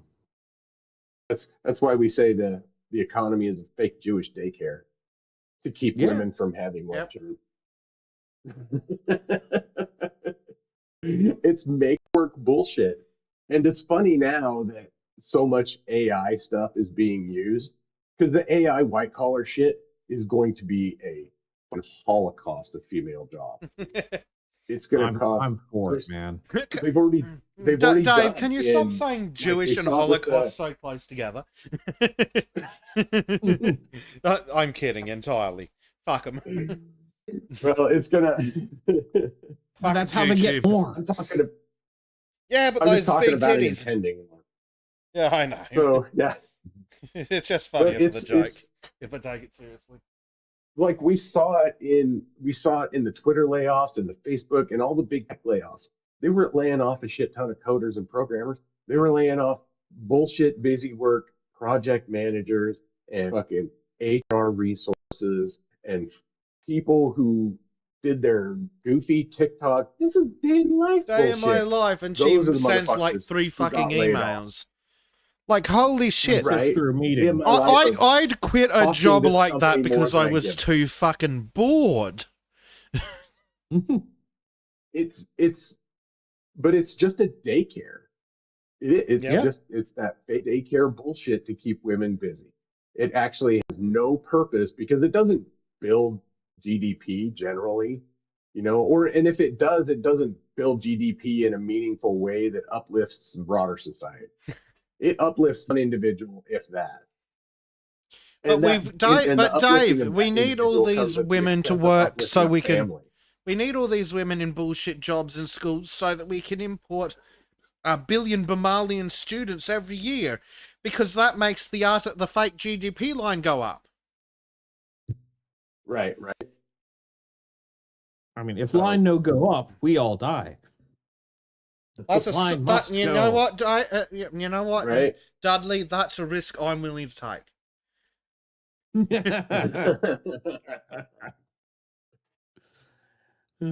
Yeah, I'm not surprised at all that the Chicago public school system has been treated like a fucking piggy bank for a herd of corrupt friggin' friends and tribes people of the governor of the mayor. So let's have a bit more of a look at this because it's really crazy and we've got the time. In response to the Inspector General's findings, the district imposed a freeze on nearly all staff travel unrelated to student activities this fall and formed a committee. Is it fall? No. I mean, maybe. What month is it? It's November, so. Okay, close enough. Halloween's a fall thing, right? Fucking into fucking cross. Holy shit, Dave! I don't know what you've done, but it sounds like you're being molested by a Dalek.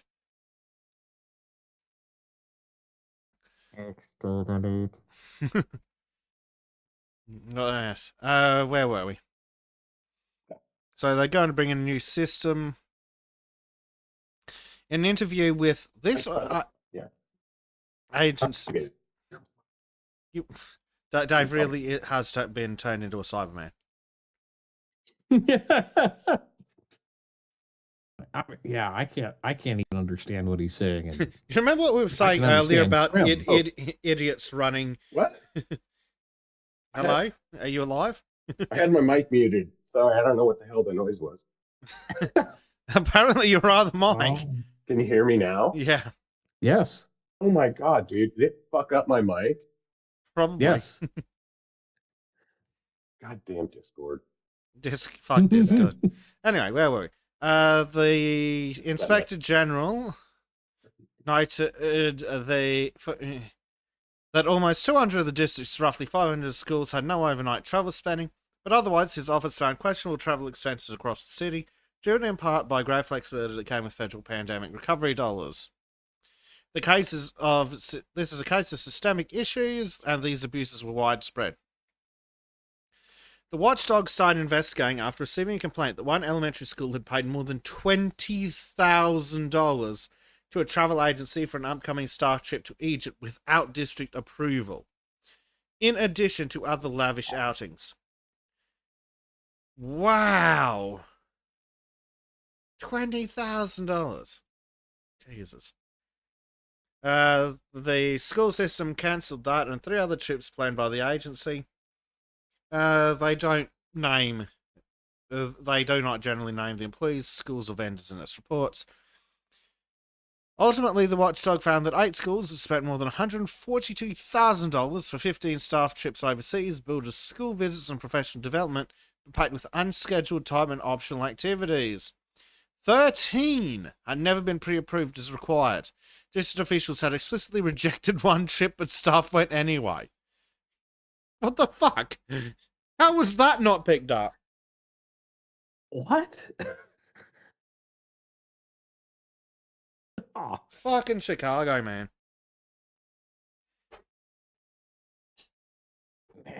You know, Chicago really is one of the most impressive places to see corruption where everybody knows it, everybody complains about it, but nobody fucking does a thing.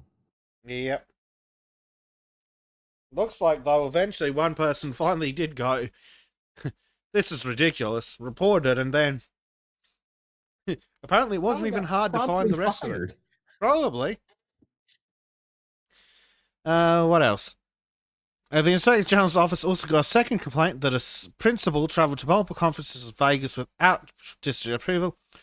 At one point, booking a $400 a night suite for him and his wife 2 nights before the event began. Jesus wept.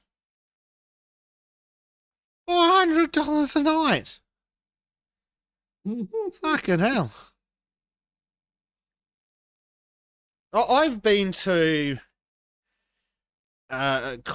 meetings or conferences. It was like a conference, but it was small enough to be called a meeting. But some people were flown in.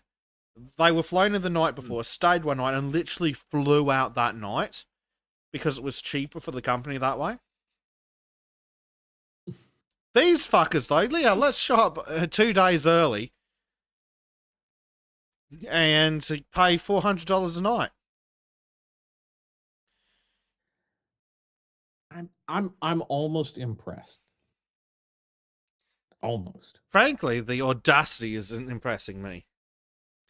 The watchdog later found that 600 school and district employees traveled to professional development events by the Vegas conference organizer at a cost of more than $1.5 million between 2022 and 2024. Almost 9% of these attendees exceeded the district's hotel room spending limit, and at least 2 dozen took flights from Chicago to Las Vegas, costing more than $1,000. The fuck? What? How do you take flights from Chicago to Las Vegas that cost $1,000? They've got to have been going fucking first class. Oh yeah. And like getting all sorts of drinks there and probably paying for parking and shit like that. I've been looking at fucking airfares and I can lap the fucking planet twice for about 2,000 Australian. Ugh. It makes me wonder if they chartered a flight. Maybe. They probably just paid for first class. Because I know that is retardedly expensive. What else do we have? Yeah. Among other examples of questionable travel, one teacher spent $4,700 US fucking dollars. I keep having to say that to remind myself that it's more retarded than it seems. For a 7-day stay at a luxury Hawaiian resort to attend a 4-day professional development seminar. The Inspector General also flagged some student trips, including a 2023 college tour for 80 students, pre-approved at $15,000, but actually costing $72,000. The fuck? One trip to South Africa for 20 students costs more than $5,200 per person. Okay, that one is probably still a bit high, but seems less unreasonable. Wow.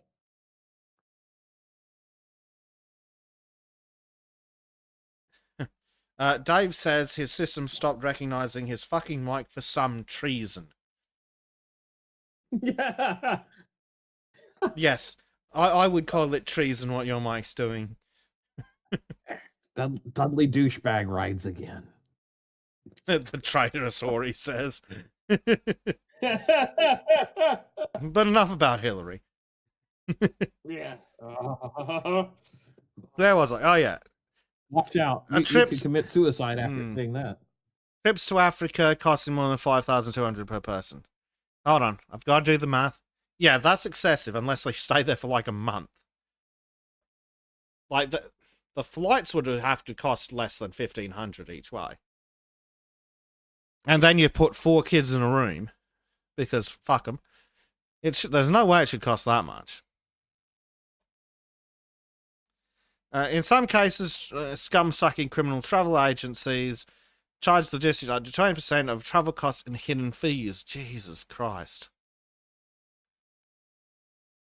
Far out. That's mental. So yeah, absolutely shit show.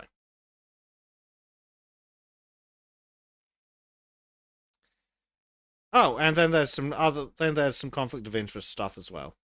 The travel agency that organised the overseas staff development trips violated the district's code of ethics by offering a CPS staff hang on a second, that's not how that works.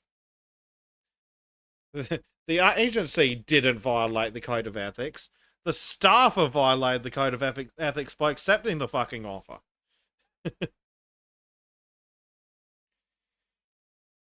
So in order to get a future tour, Walt sought business with the staff of yours. Jesus. The agency, which should not have a contract with the district, isn't working with the CPS now.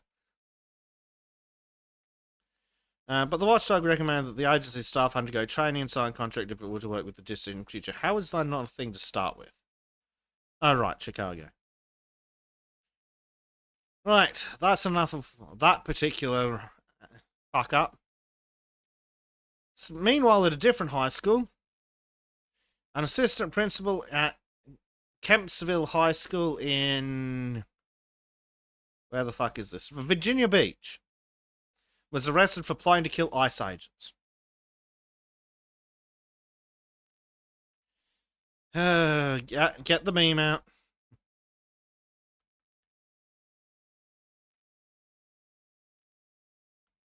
Oh, dear.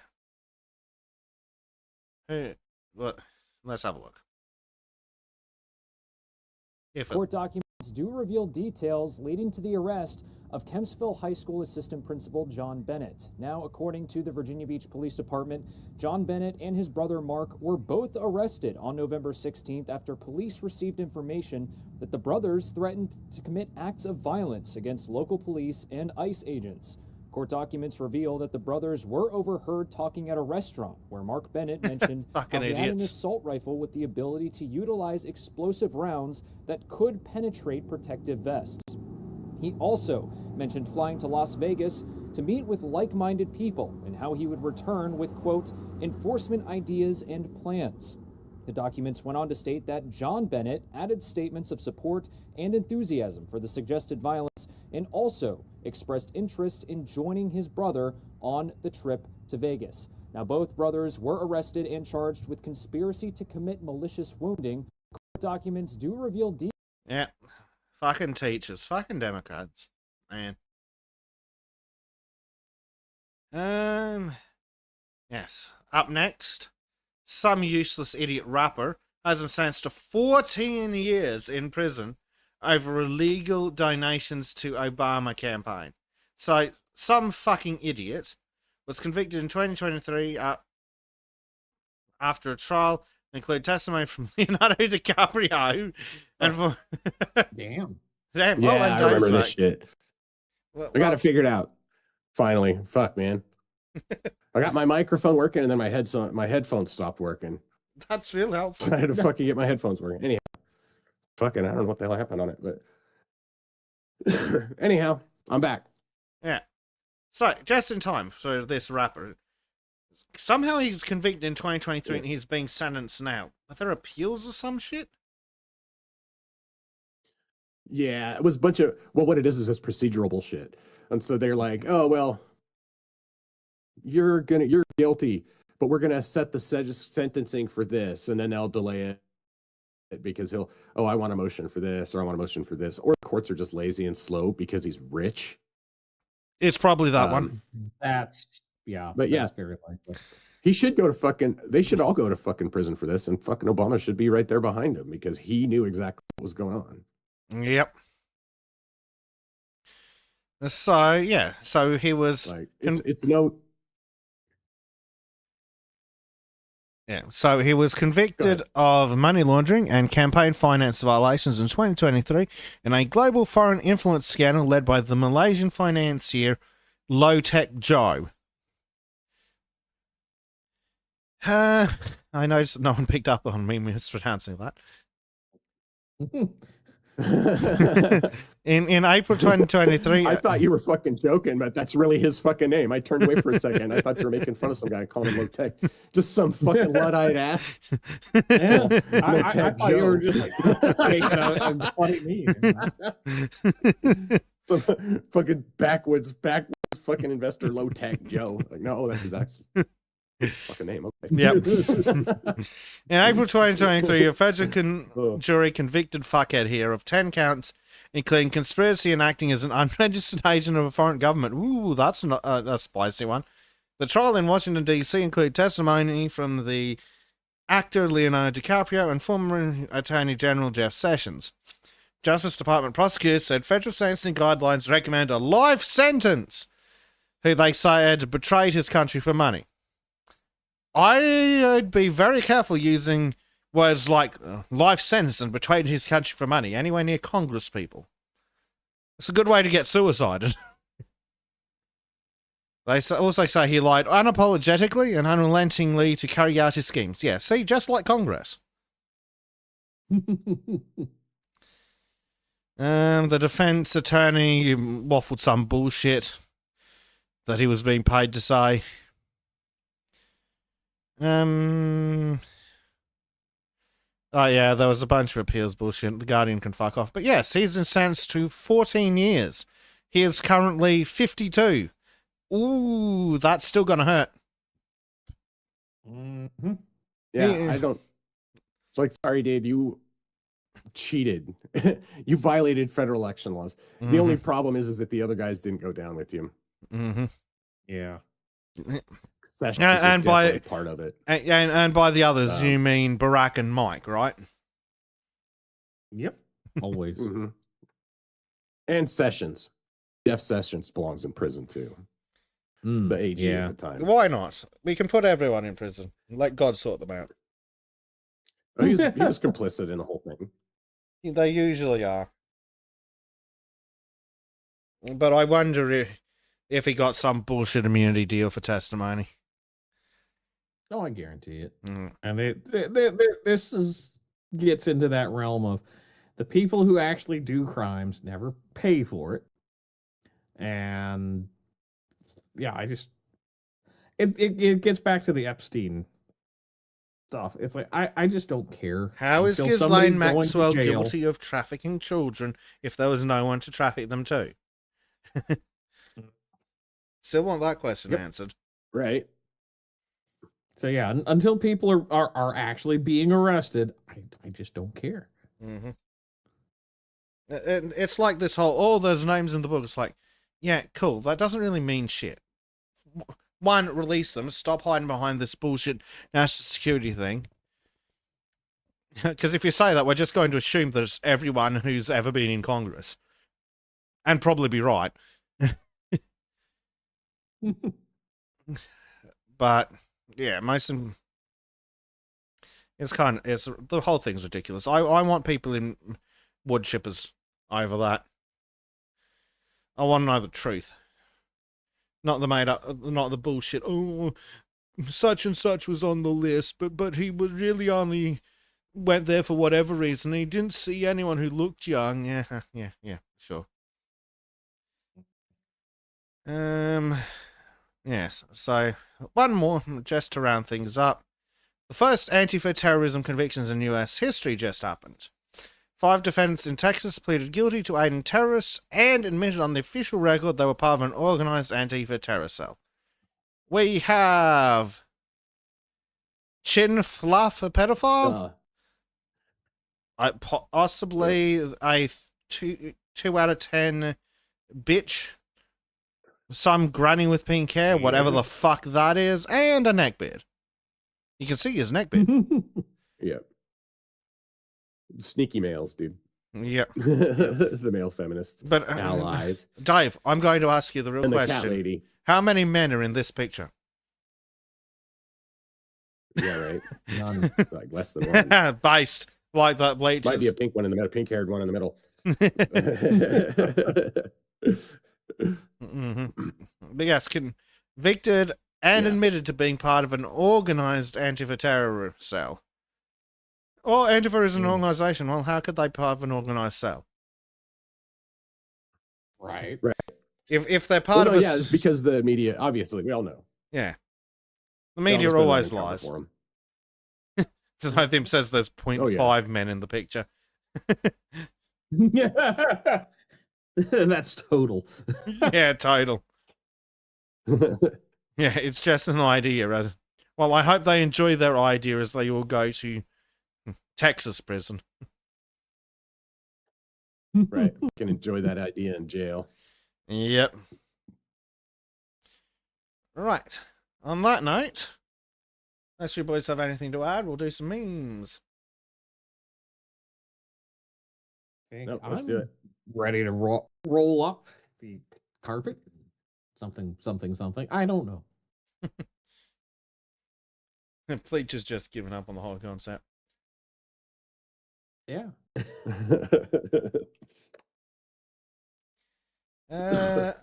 Chim submitted a midweek meme. Excellent. When you're in need for the next adrenochrome booster. Holy shit. Yeah, pretty much. There's someone who should have died for their own well-being a couple of years ago. God damn, indeed. And ours. God, no shit. Yep. On that note, let's... Fucking lizard man. Let's move on.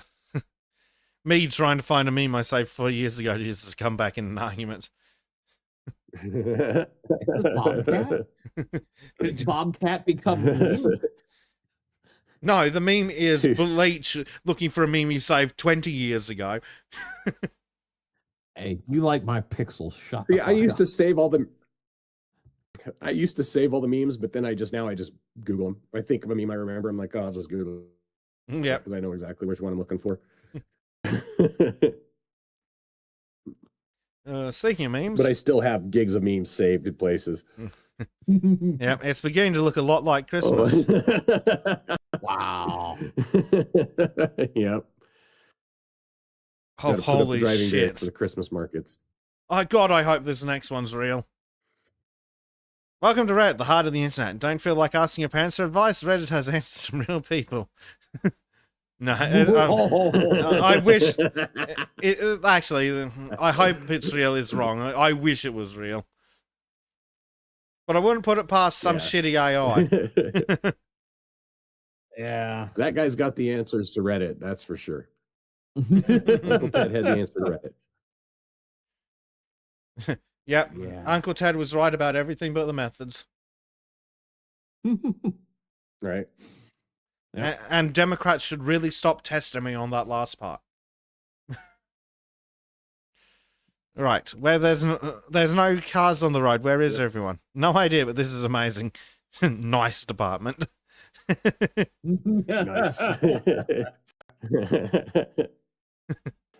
should have a turban and a little browner skin in one of those. Mm-hmm. No, roads that and should be trees off the and side of the road, up against a tree, on fire. Right. Mm. Fortunately, drive against traffic, but because traffic backs up so retardedly here, Oh, like it'll literally Mm. back up from the place I get on the freeway from work to the place I get off of the freeway to go home. The traffic will back up all the way to there. Ah, So, but I'm going the other way, so it doesn't matter. But it always uh, makes me wonder, like, how many of those semi trucks wouldn't be Mm. there? How many of these cars wouldn't be here? If we I just want to actually know got rid of how the fucking people who many. shouldn't be here? I want to know how many civil engineers we need to publicly flog until the roads improve. Because some set of fuckwits Oh, Jesus. near the place I used to, work. There's the off ramp from the highway, leads directly onto a roundabout, and you come off the roundabout onto like 20 or 30 meters of road straight to a set of lights. Oh, by the way, if you're in the wrong turn lane on that 20 or 30 meter stretch of road, you're not going to the right place. Because one turn lane goes off 90 degrees, another turn lane goes off like 110. And no, you don't get to choose. If you're not in the right lane when you come off that roundabout, you're fucked. So traffic is forever backing up Well, so now onto what the happens roundabout. here? And when that happens here, what'll happen is that guy that wants over in the other fucking lane will just turn his blinker on and sit there until someone fucking lets him over. Mhm. Like half the time we get that shit. Oh, that makes me so fucking mad. It's like, I understand you missed your fucking turn. Too fucking bad. Like, don't make it everybody else's. There's another intersection where, merge like a normal human being. seriously, I think that the people who were responsible for designing it should be beaten. So in this place, it's really weird because it's the start of the highway. So, and it's actually I'm fully the start convinced that roads are designed by people that just hate humans. It's they're definitely Like our designed freeway by system is they're designed designed by by a bunch of retards that that are too fucking retarded to drive, and also don't understand how normal people think. And so they only have book knowledge. But look, I'm just going to say the phrase civil engineer. Yeah, that's all you need to know, because Yeah. they're the most uncivil, actual engineering kind of people you'll ever meet. Yeah, they're fucking idiots. They've got to be. But anyway, this place I'm talking about. I have met a fair few wankers that were civil engineers. It's really weird because the start of one freeway comes off of a road that goes under another freeway. So the on-ramp to that freeway is also coming, or rather the off-ramp from that freeway also comes off and then merges with the off-ramp of the other freeway, the first freeway. So it's really fucking weird. So anyway, these two off-ramps merge because, again, civil engineers. And then they go down to a set of fucking traffic lights. And there's two turn lanes. But the absolute fucking inbred fuckwits that did the planning of it didn't think to include the dotted line between the two turn lanes. There's a dotted line for the outside turn lane, but there's no dotted line between them. So every fucking time I'm in that lane, I'm on the brakes, on the horn, because some fucking idiot doesn't know how corners work. Because they're so fucking stupid that they turn sharply into my lane. Like, they cut through my lane because they're fucking idiots and don't understand circles. Like, and that's the problem with the average most drivers. That they little kids' toy where you put the circle in the circle hole and the square in the square hole. Yeah, most drivers in my city would fucking fail that. And I'm just going to say, like with the way the roundabouts are here on the east, my God, they don't understand like what the fuck they're doing. Yeah. Well, they also they genuinely don't. And they truly don't take human nature into account. Because the fucking idiots that designed this freeway I'm talking about, it's one lane each way, and then where it has roundabouts, and it turns into 2 lanes just before the roundabout, and then after the roundabout, it merges back into 1 lane, and then so you have to slow down from 100 to 60 before the roundabout, go through the roundabout, and then you have to wait till the next speed sign to go back up to 100. Yeah. Most fucking idiots don't do that. They do 100 until the last fucking second before the roundabout, where they slam on the brakes and take the roundabout at like 60. And then they accelerate up to 100 long before the speed sign. So me, not being a fucking idiot who also can't afford fines, drives by the law. So there's always some fucking idiot up my ass getting really upset that I'm actually obeying the fucking speed limit. Mhm. And then they just don't understand how roundabouts work. But seriously, what kind of absolute spastic mongoloid puts a fucking roundabout on a highway?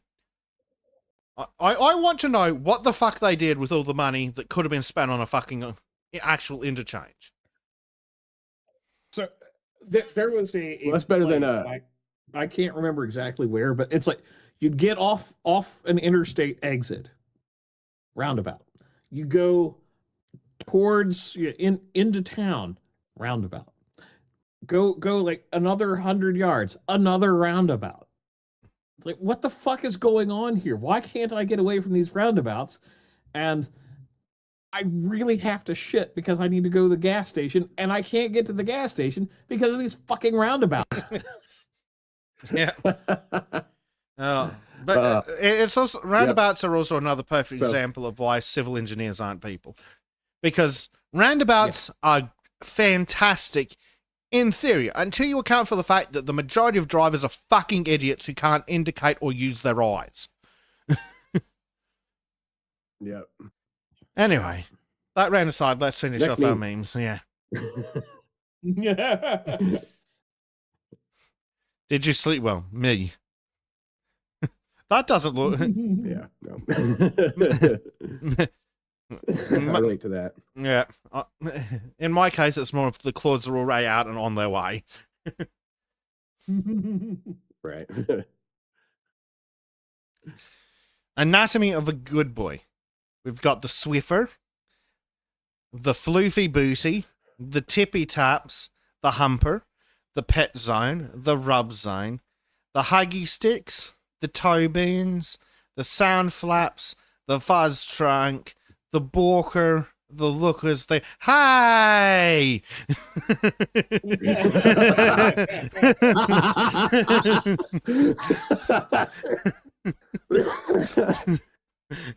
He's dying again. Got him! Yes! Well, that's how I know a joke's good if Dave's on the fucking way to the morgue.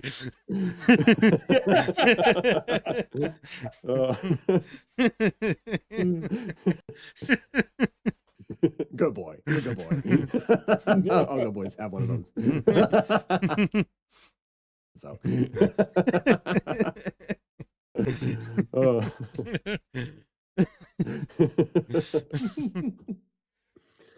See, I almost posted this in another Discord, and because it's like, oh, that's cute, dog, and then I got to look at it, I was like, oh, I can't post this there.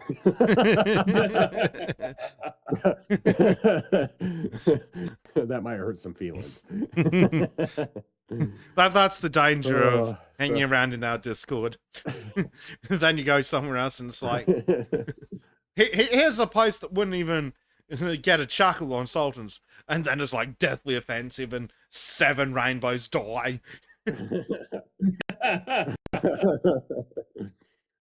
Oh, yeah, our meme channels are fire. I'm not gonna lie, we got some good ones in there. Yeah. Fortunately, we have a specific channel to keep Danny, Bobcat, and Maureen contained from the rest of us.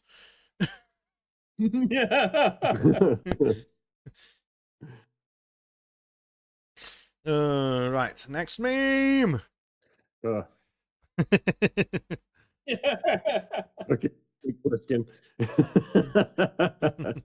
Escape DC. Yeah. Oh, glorious. It's illegal to bring a plant into our country because it might upset the ecosystem. But bringing in millions of people from the third world is supposed to make it better. Right. It's less of a meme and yeah. more of a mission statement. Yeah, kind of. Yeah, no shit.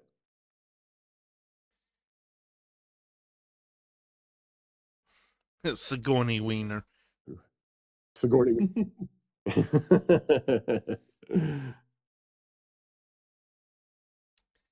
I might have to dive into Bleach's pixelated archive here. Well, I think we might have enough, especially once I check the live shows. Ooh. Just hanging out, waiting for you guys to figure out that voting isn't working.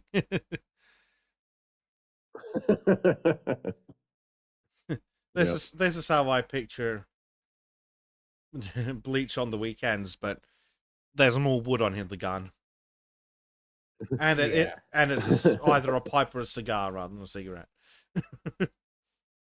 That is correct. Yes. Let's see. It's always the motherfuckers with no magic trying to tell you what to do with yours. That's the fucking truth. Yeah. Speaking of the truth, wait till you see this fucker. Why are you angry all the time? Me. The people are retarded.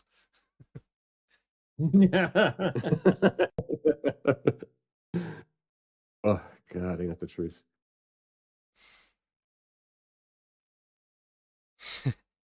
Me. You beautiful fuckers. Seeds of anti-government rebellion.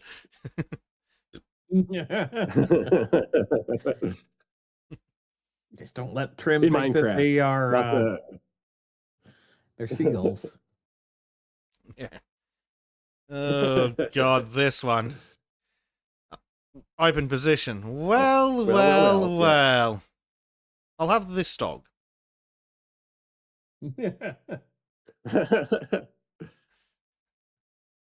That's Oh, what's look. hilarious. We can call this consequences, choices, and regret. Right.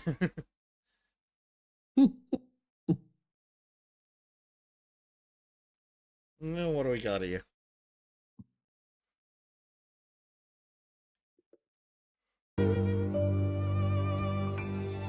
Too much music.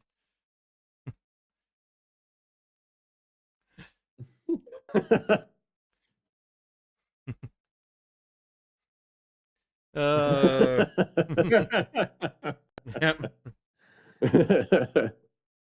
Right. Might skip then some more videos for time-based reasons. Get in loser, we fit. Yeah. Ooh, this is a good one. I'm scared to death to fly over India because the plane might crash and I might not die. God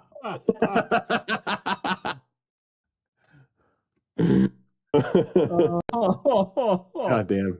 Yeah. Ain't that the truth? IRL loading students with high enough charisma, wearing a reflective vest and carrying a clipboard will allow you access to most restricted areas. He's not lying. He's not wrong at all. Like a fucking like a famous Paris museum. Yep. Yeah. Like you got a reliable German lift. Yep. Girls after being radicalized online. Boys after being radicalized online. Yep. Yeah. So, no shit. No, I'm not gonna lie. I've been following that Lyft company. Holy shit, they've got some fire memes. Really? Good on them, Nice. because they've done nothing. They did nothing wrong. So why the fuck not Exactly. take advantage of it to No, make for themselves some money? Like, they're legit blameless. Right. So fuck it, why not?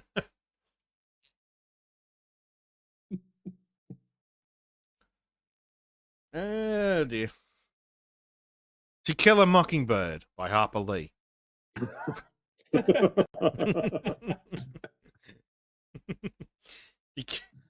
so fucking good. Oh, yeah. Sent my husband to pick up a lamp I bought on Facebook Marketplace because I was scared of getting kidnapped. He was gone for over an hour, so I got worried. Why does your location say you're at Buffalo Wild Wings? Did you get the lamp? Got it. Funny story, the woman selling it also sent her husband because she thought you were a dude trying to kidnap her.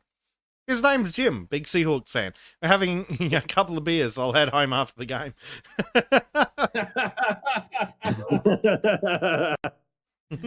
This is as it should be. Yep, that's dudes. Yeah.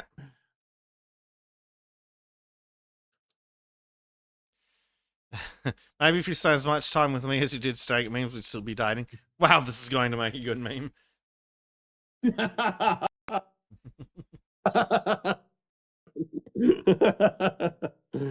That's like along the same lines of, well, that's a weird way to start a conversation. Yeah. My wife says I never listen to her, and I thought that's a weird way to start a conversation. Right. Oh, this is another good one. Who the fuck decided rendezvous would be pronounced like that? Poor monolinguals, they can't seem to understand that other languages beside English exist. What the fuck did you just call me? She called me Mongolian.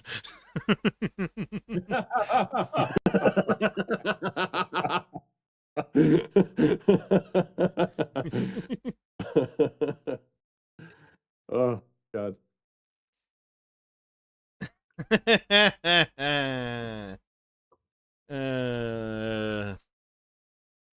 Kilowatt, megawatt, gigawatt.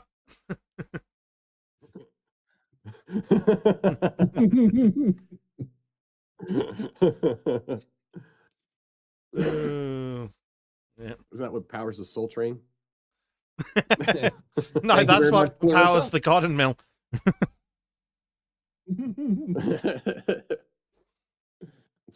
That's the wavelength that BET broadcasts in.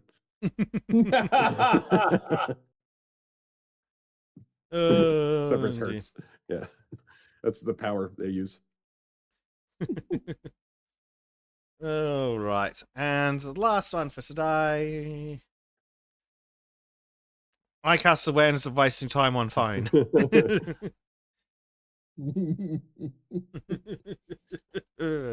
which we're grateful that you people have done with us for the last 4 Yes. hours. Yes. Well, and a very active chat with today as well, which is nice to see. Always appreciated. Yes. If it wasn't for chat, we'd have given up and just spent 4 hours playing stupid video games. Pretty much, yeah. Right. So, things coming up this week. Round 2 of Dave versus OBS on Tuesday. On That's the Tuesday. plan. Yep. 7 Eastern. Yep. 7 p.m. Eastern. Yep. For those 5 of Mountain. you that don't 7 p.m. use Eastern a 12-hour clock. Which I think that's TC -5 or something like that. So Yeah. All It'd be I like know is 5 it works a.m. out or to. something like that. But... Actually, hold on. At the moment. Oh, maybe no, that's not. Yeah. At the moment, I think it's actually. I have no idea what time that is in Britbong time, but it is when it is. I think and that's it's. when we're doing I it. think it's literally midnight And at the moment. Oh, well, then no excuse. it might be midnight. Because it's Yeah. 10 a.m. for me, and I'm plus 10 GMT. So I think it's literally midnight for the Brits. Oh yeah, Which makes it like 1 or 2 Right, a.m. midnight, for the yeah. Euros. that makes sense. So, So there's your top. well, that's why it's so heroic that the people who do show up do. So, I'll be able to show up this week. Yay! oh hell yeah, there you go. Yeah. Speaking of me showing up places, Dinkum with Disco. It will be back on Sunday somewhere between 7 and 9 p.m. Britbong. Probably closer to 9, but we'll see. It all depends on the small screamy one. No, not Disco, It a always child. Yeah, right.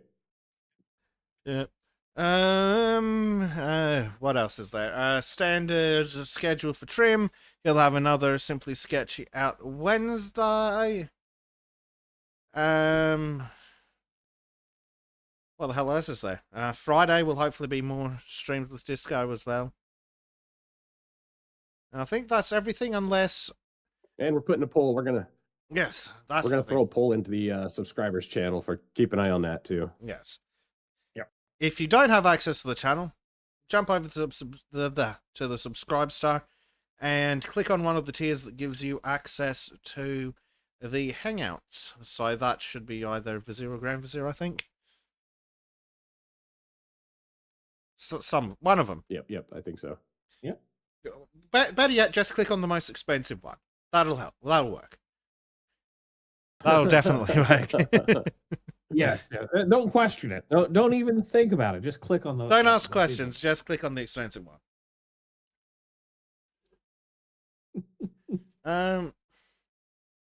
There may also be, possibly towards the end of the week, a test video, a proof of concept for a possible new format coming out.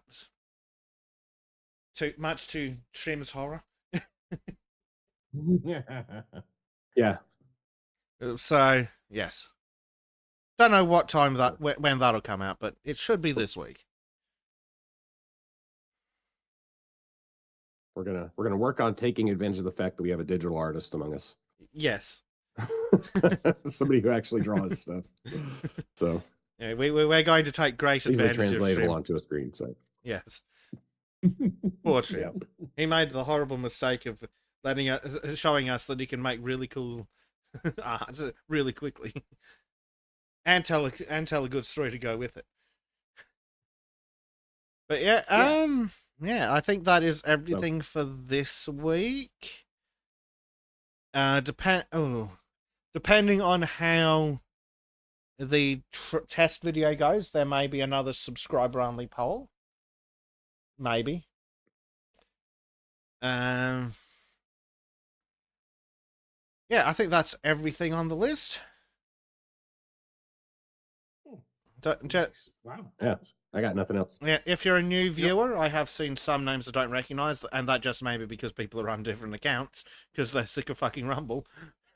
But if you are a new viewer, give a click on the subscribe on whatever platform you're on. Come join us on the Discord. We get up to shenanigans, very rude shenanigans. You know, we have an awesome and amazing and actually incredibly supportive community on our Discord. Our Discord is a really cool place with a lot of great people. I enjoy the Sultans Discord immensely. I spend most of my time there. I have 2 other Discords of my own, and I spend most of my time in Sultans Discord. So, Yep, it's a cool place with cool people. Just stay away from the now that's fucked up channel when you're eating. Yeah. Yeah. That's stay our away from Maureen some channels. containment. But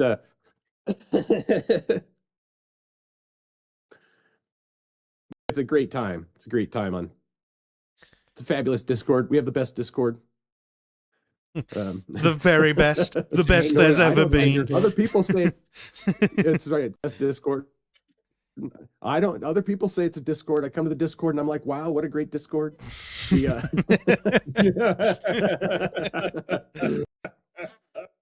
yep. I'm going to have to put that in the outro. Get an actual AI Trump voice and put that in the outro. That would be dope. Yeah. So, Xenothimas is their Dinkums today. Only if today is Sunday, British time, at night.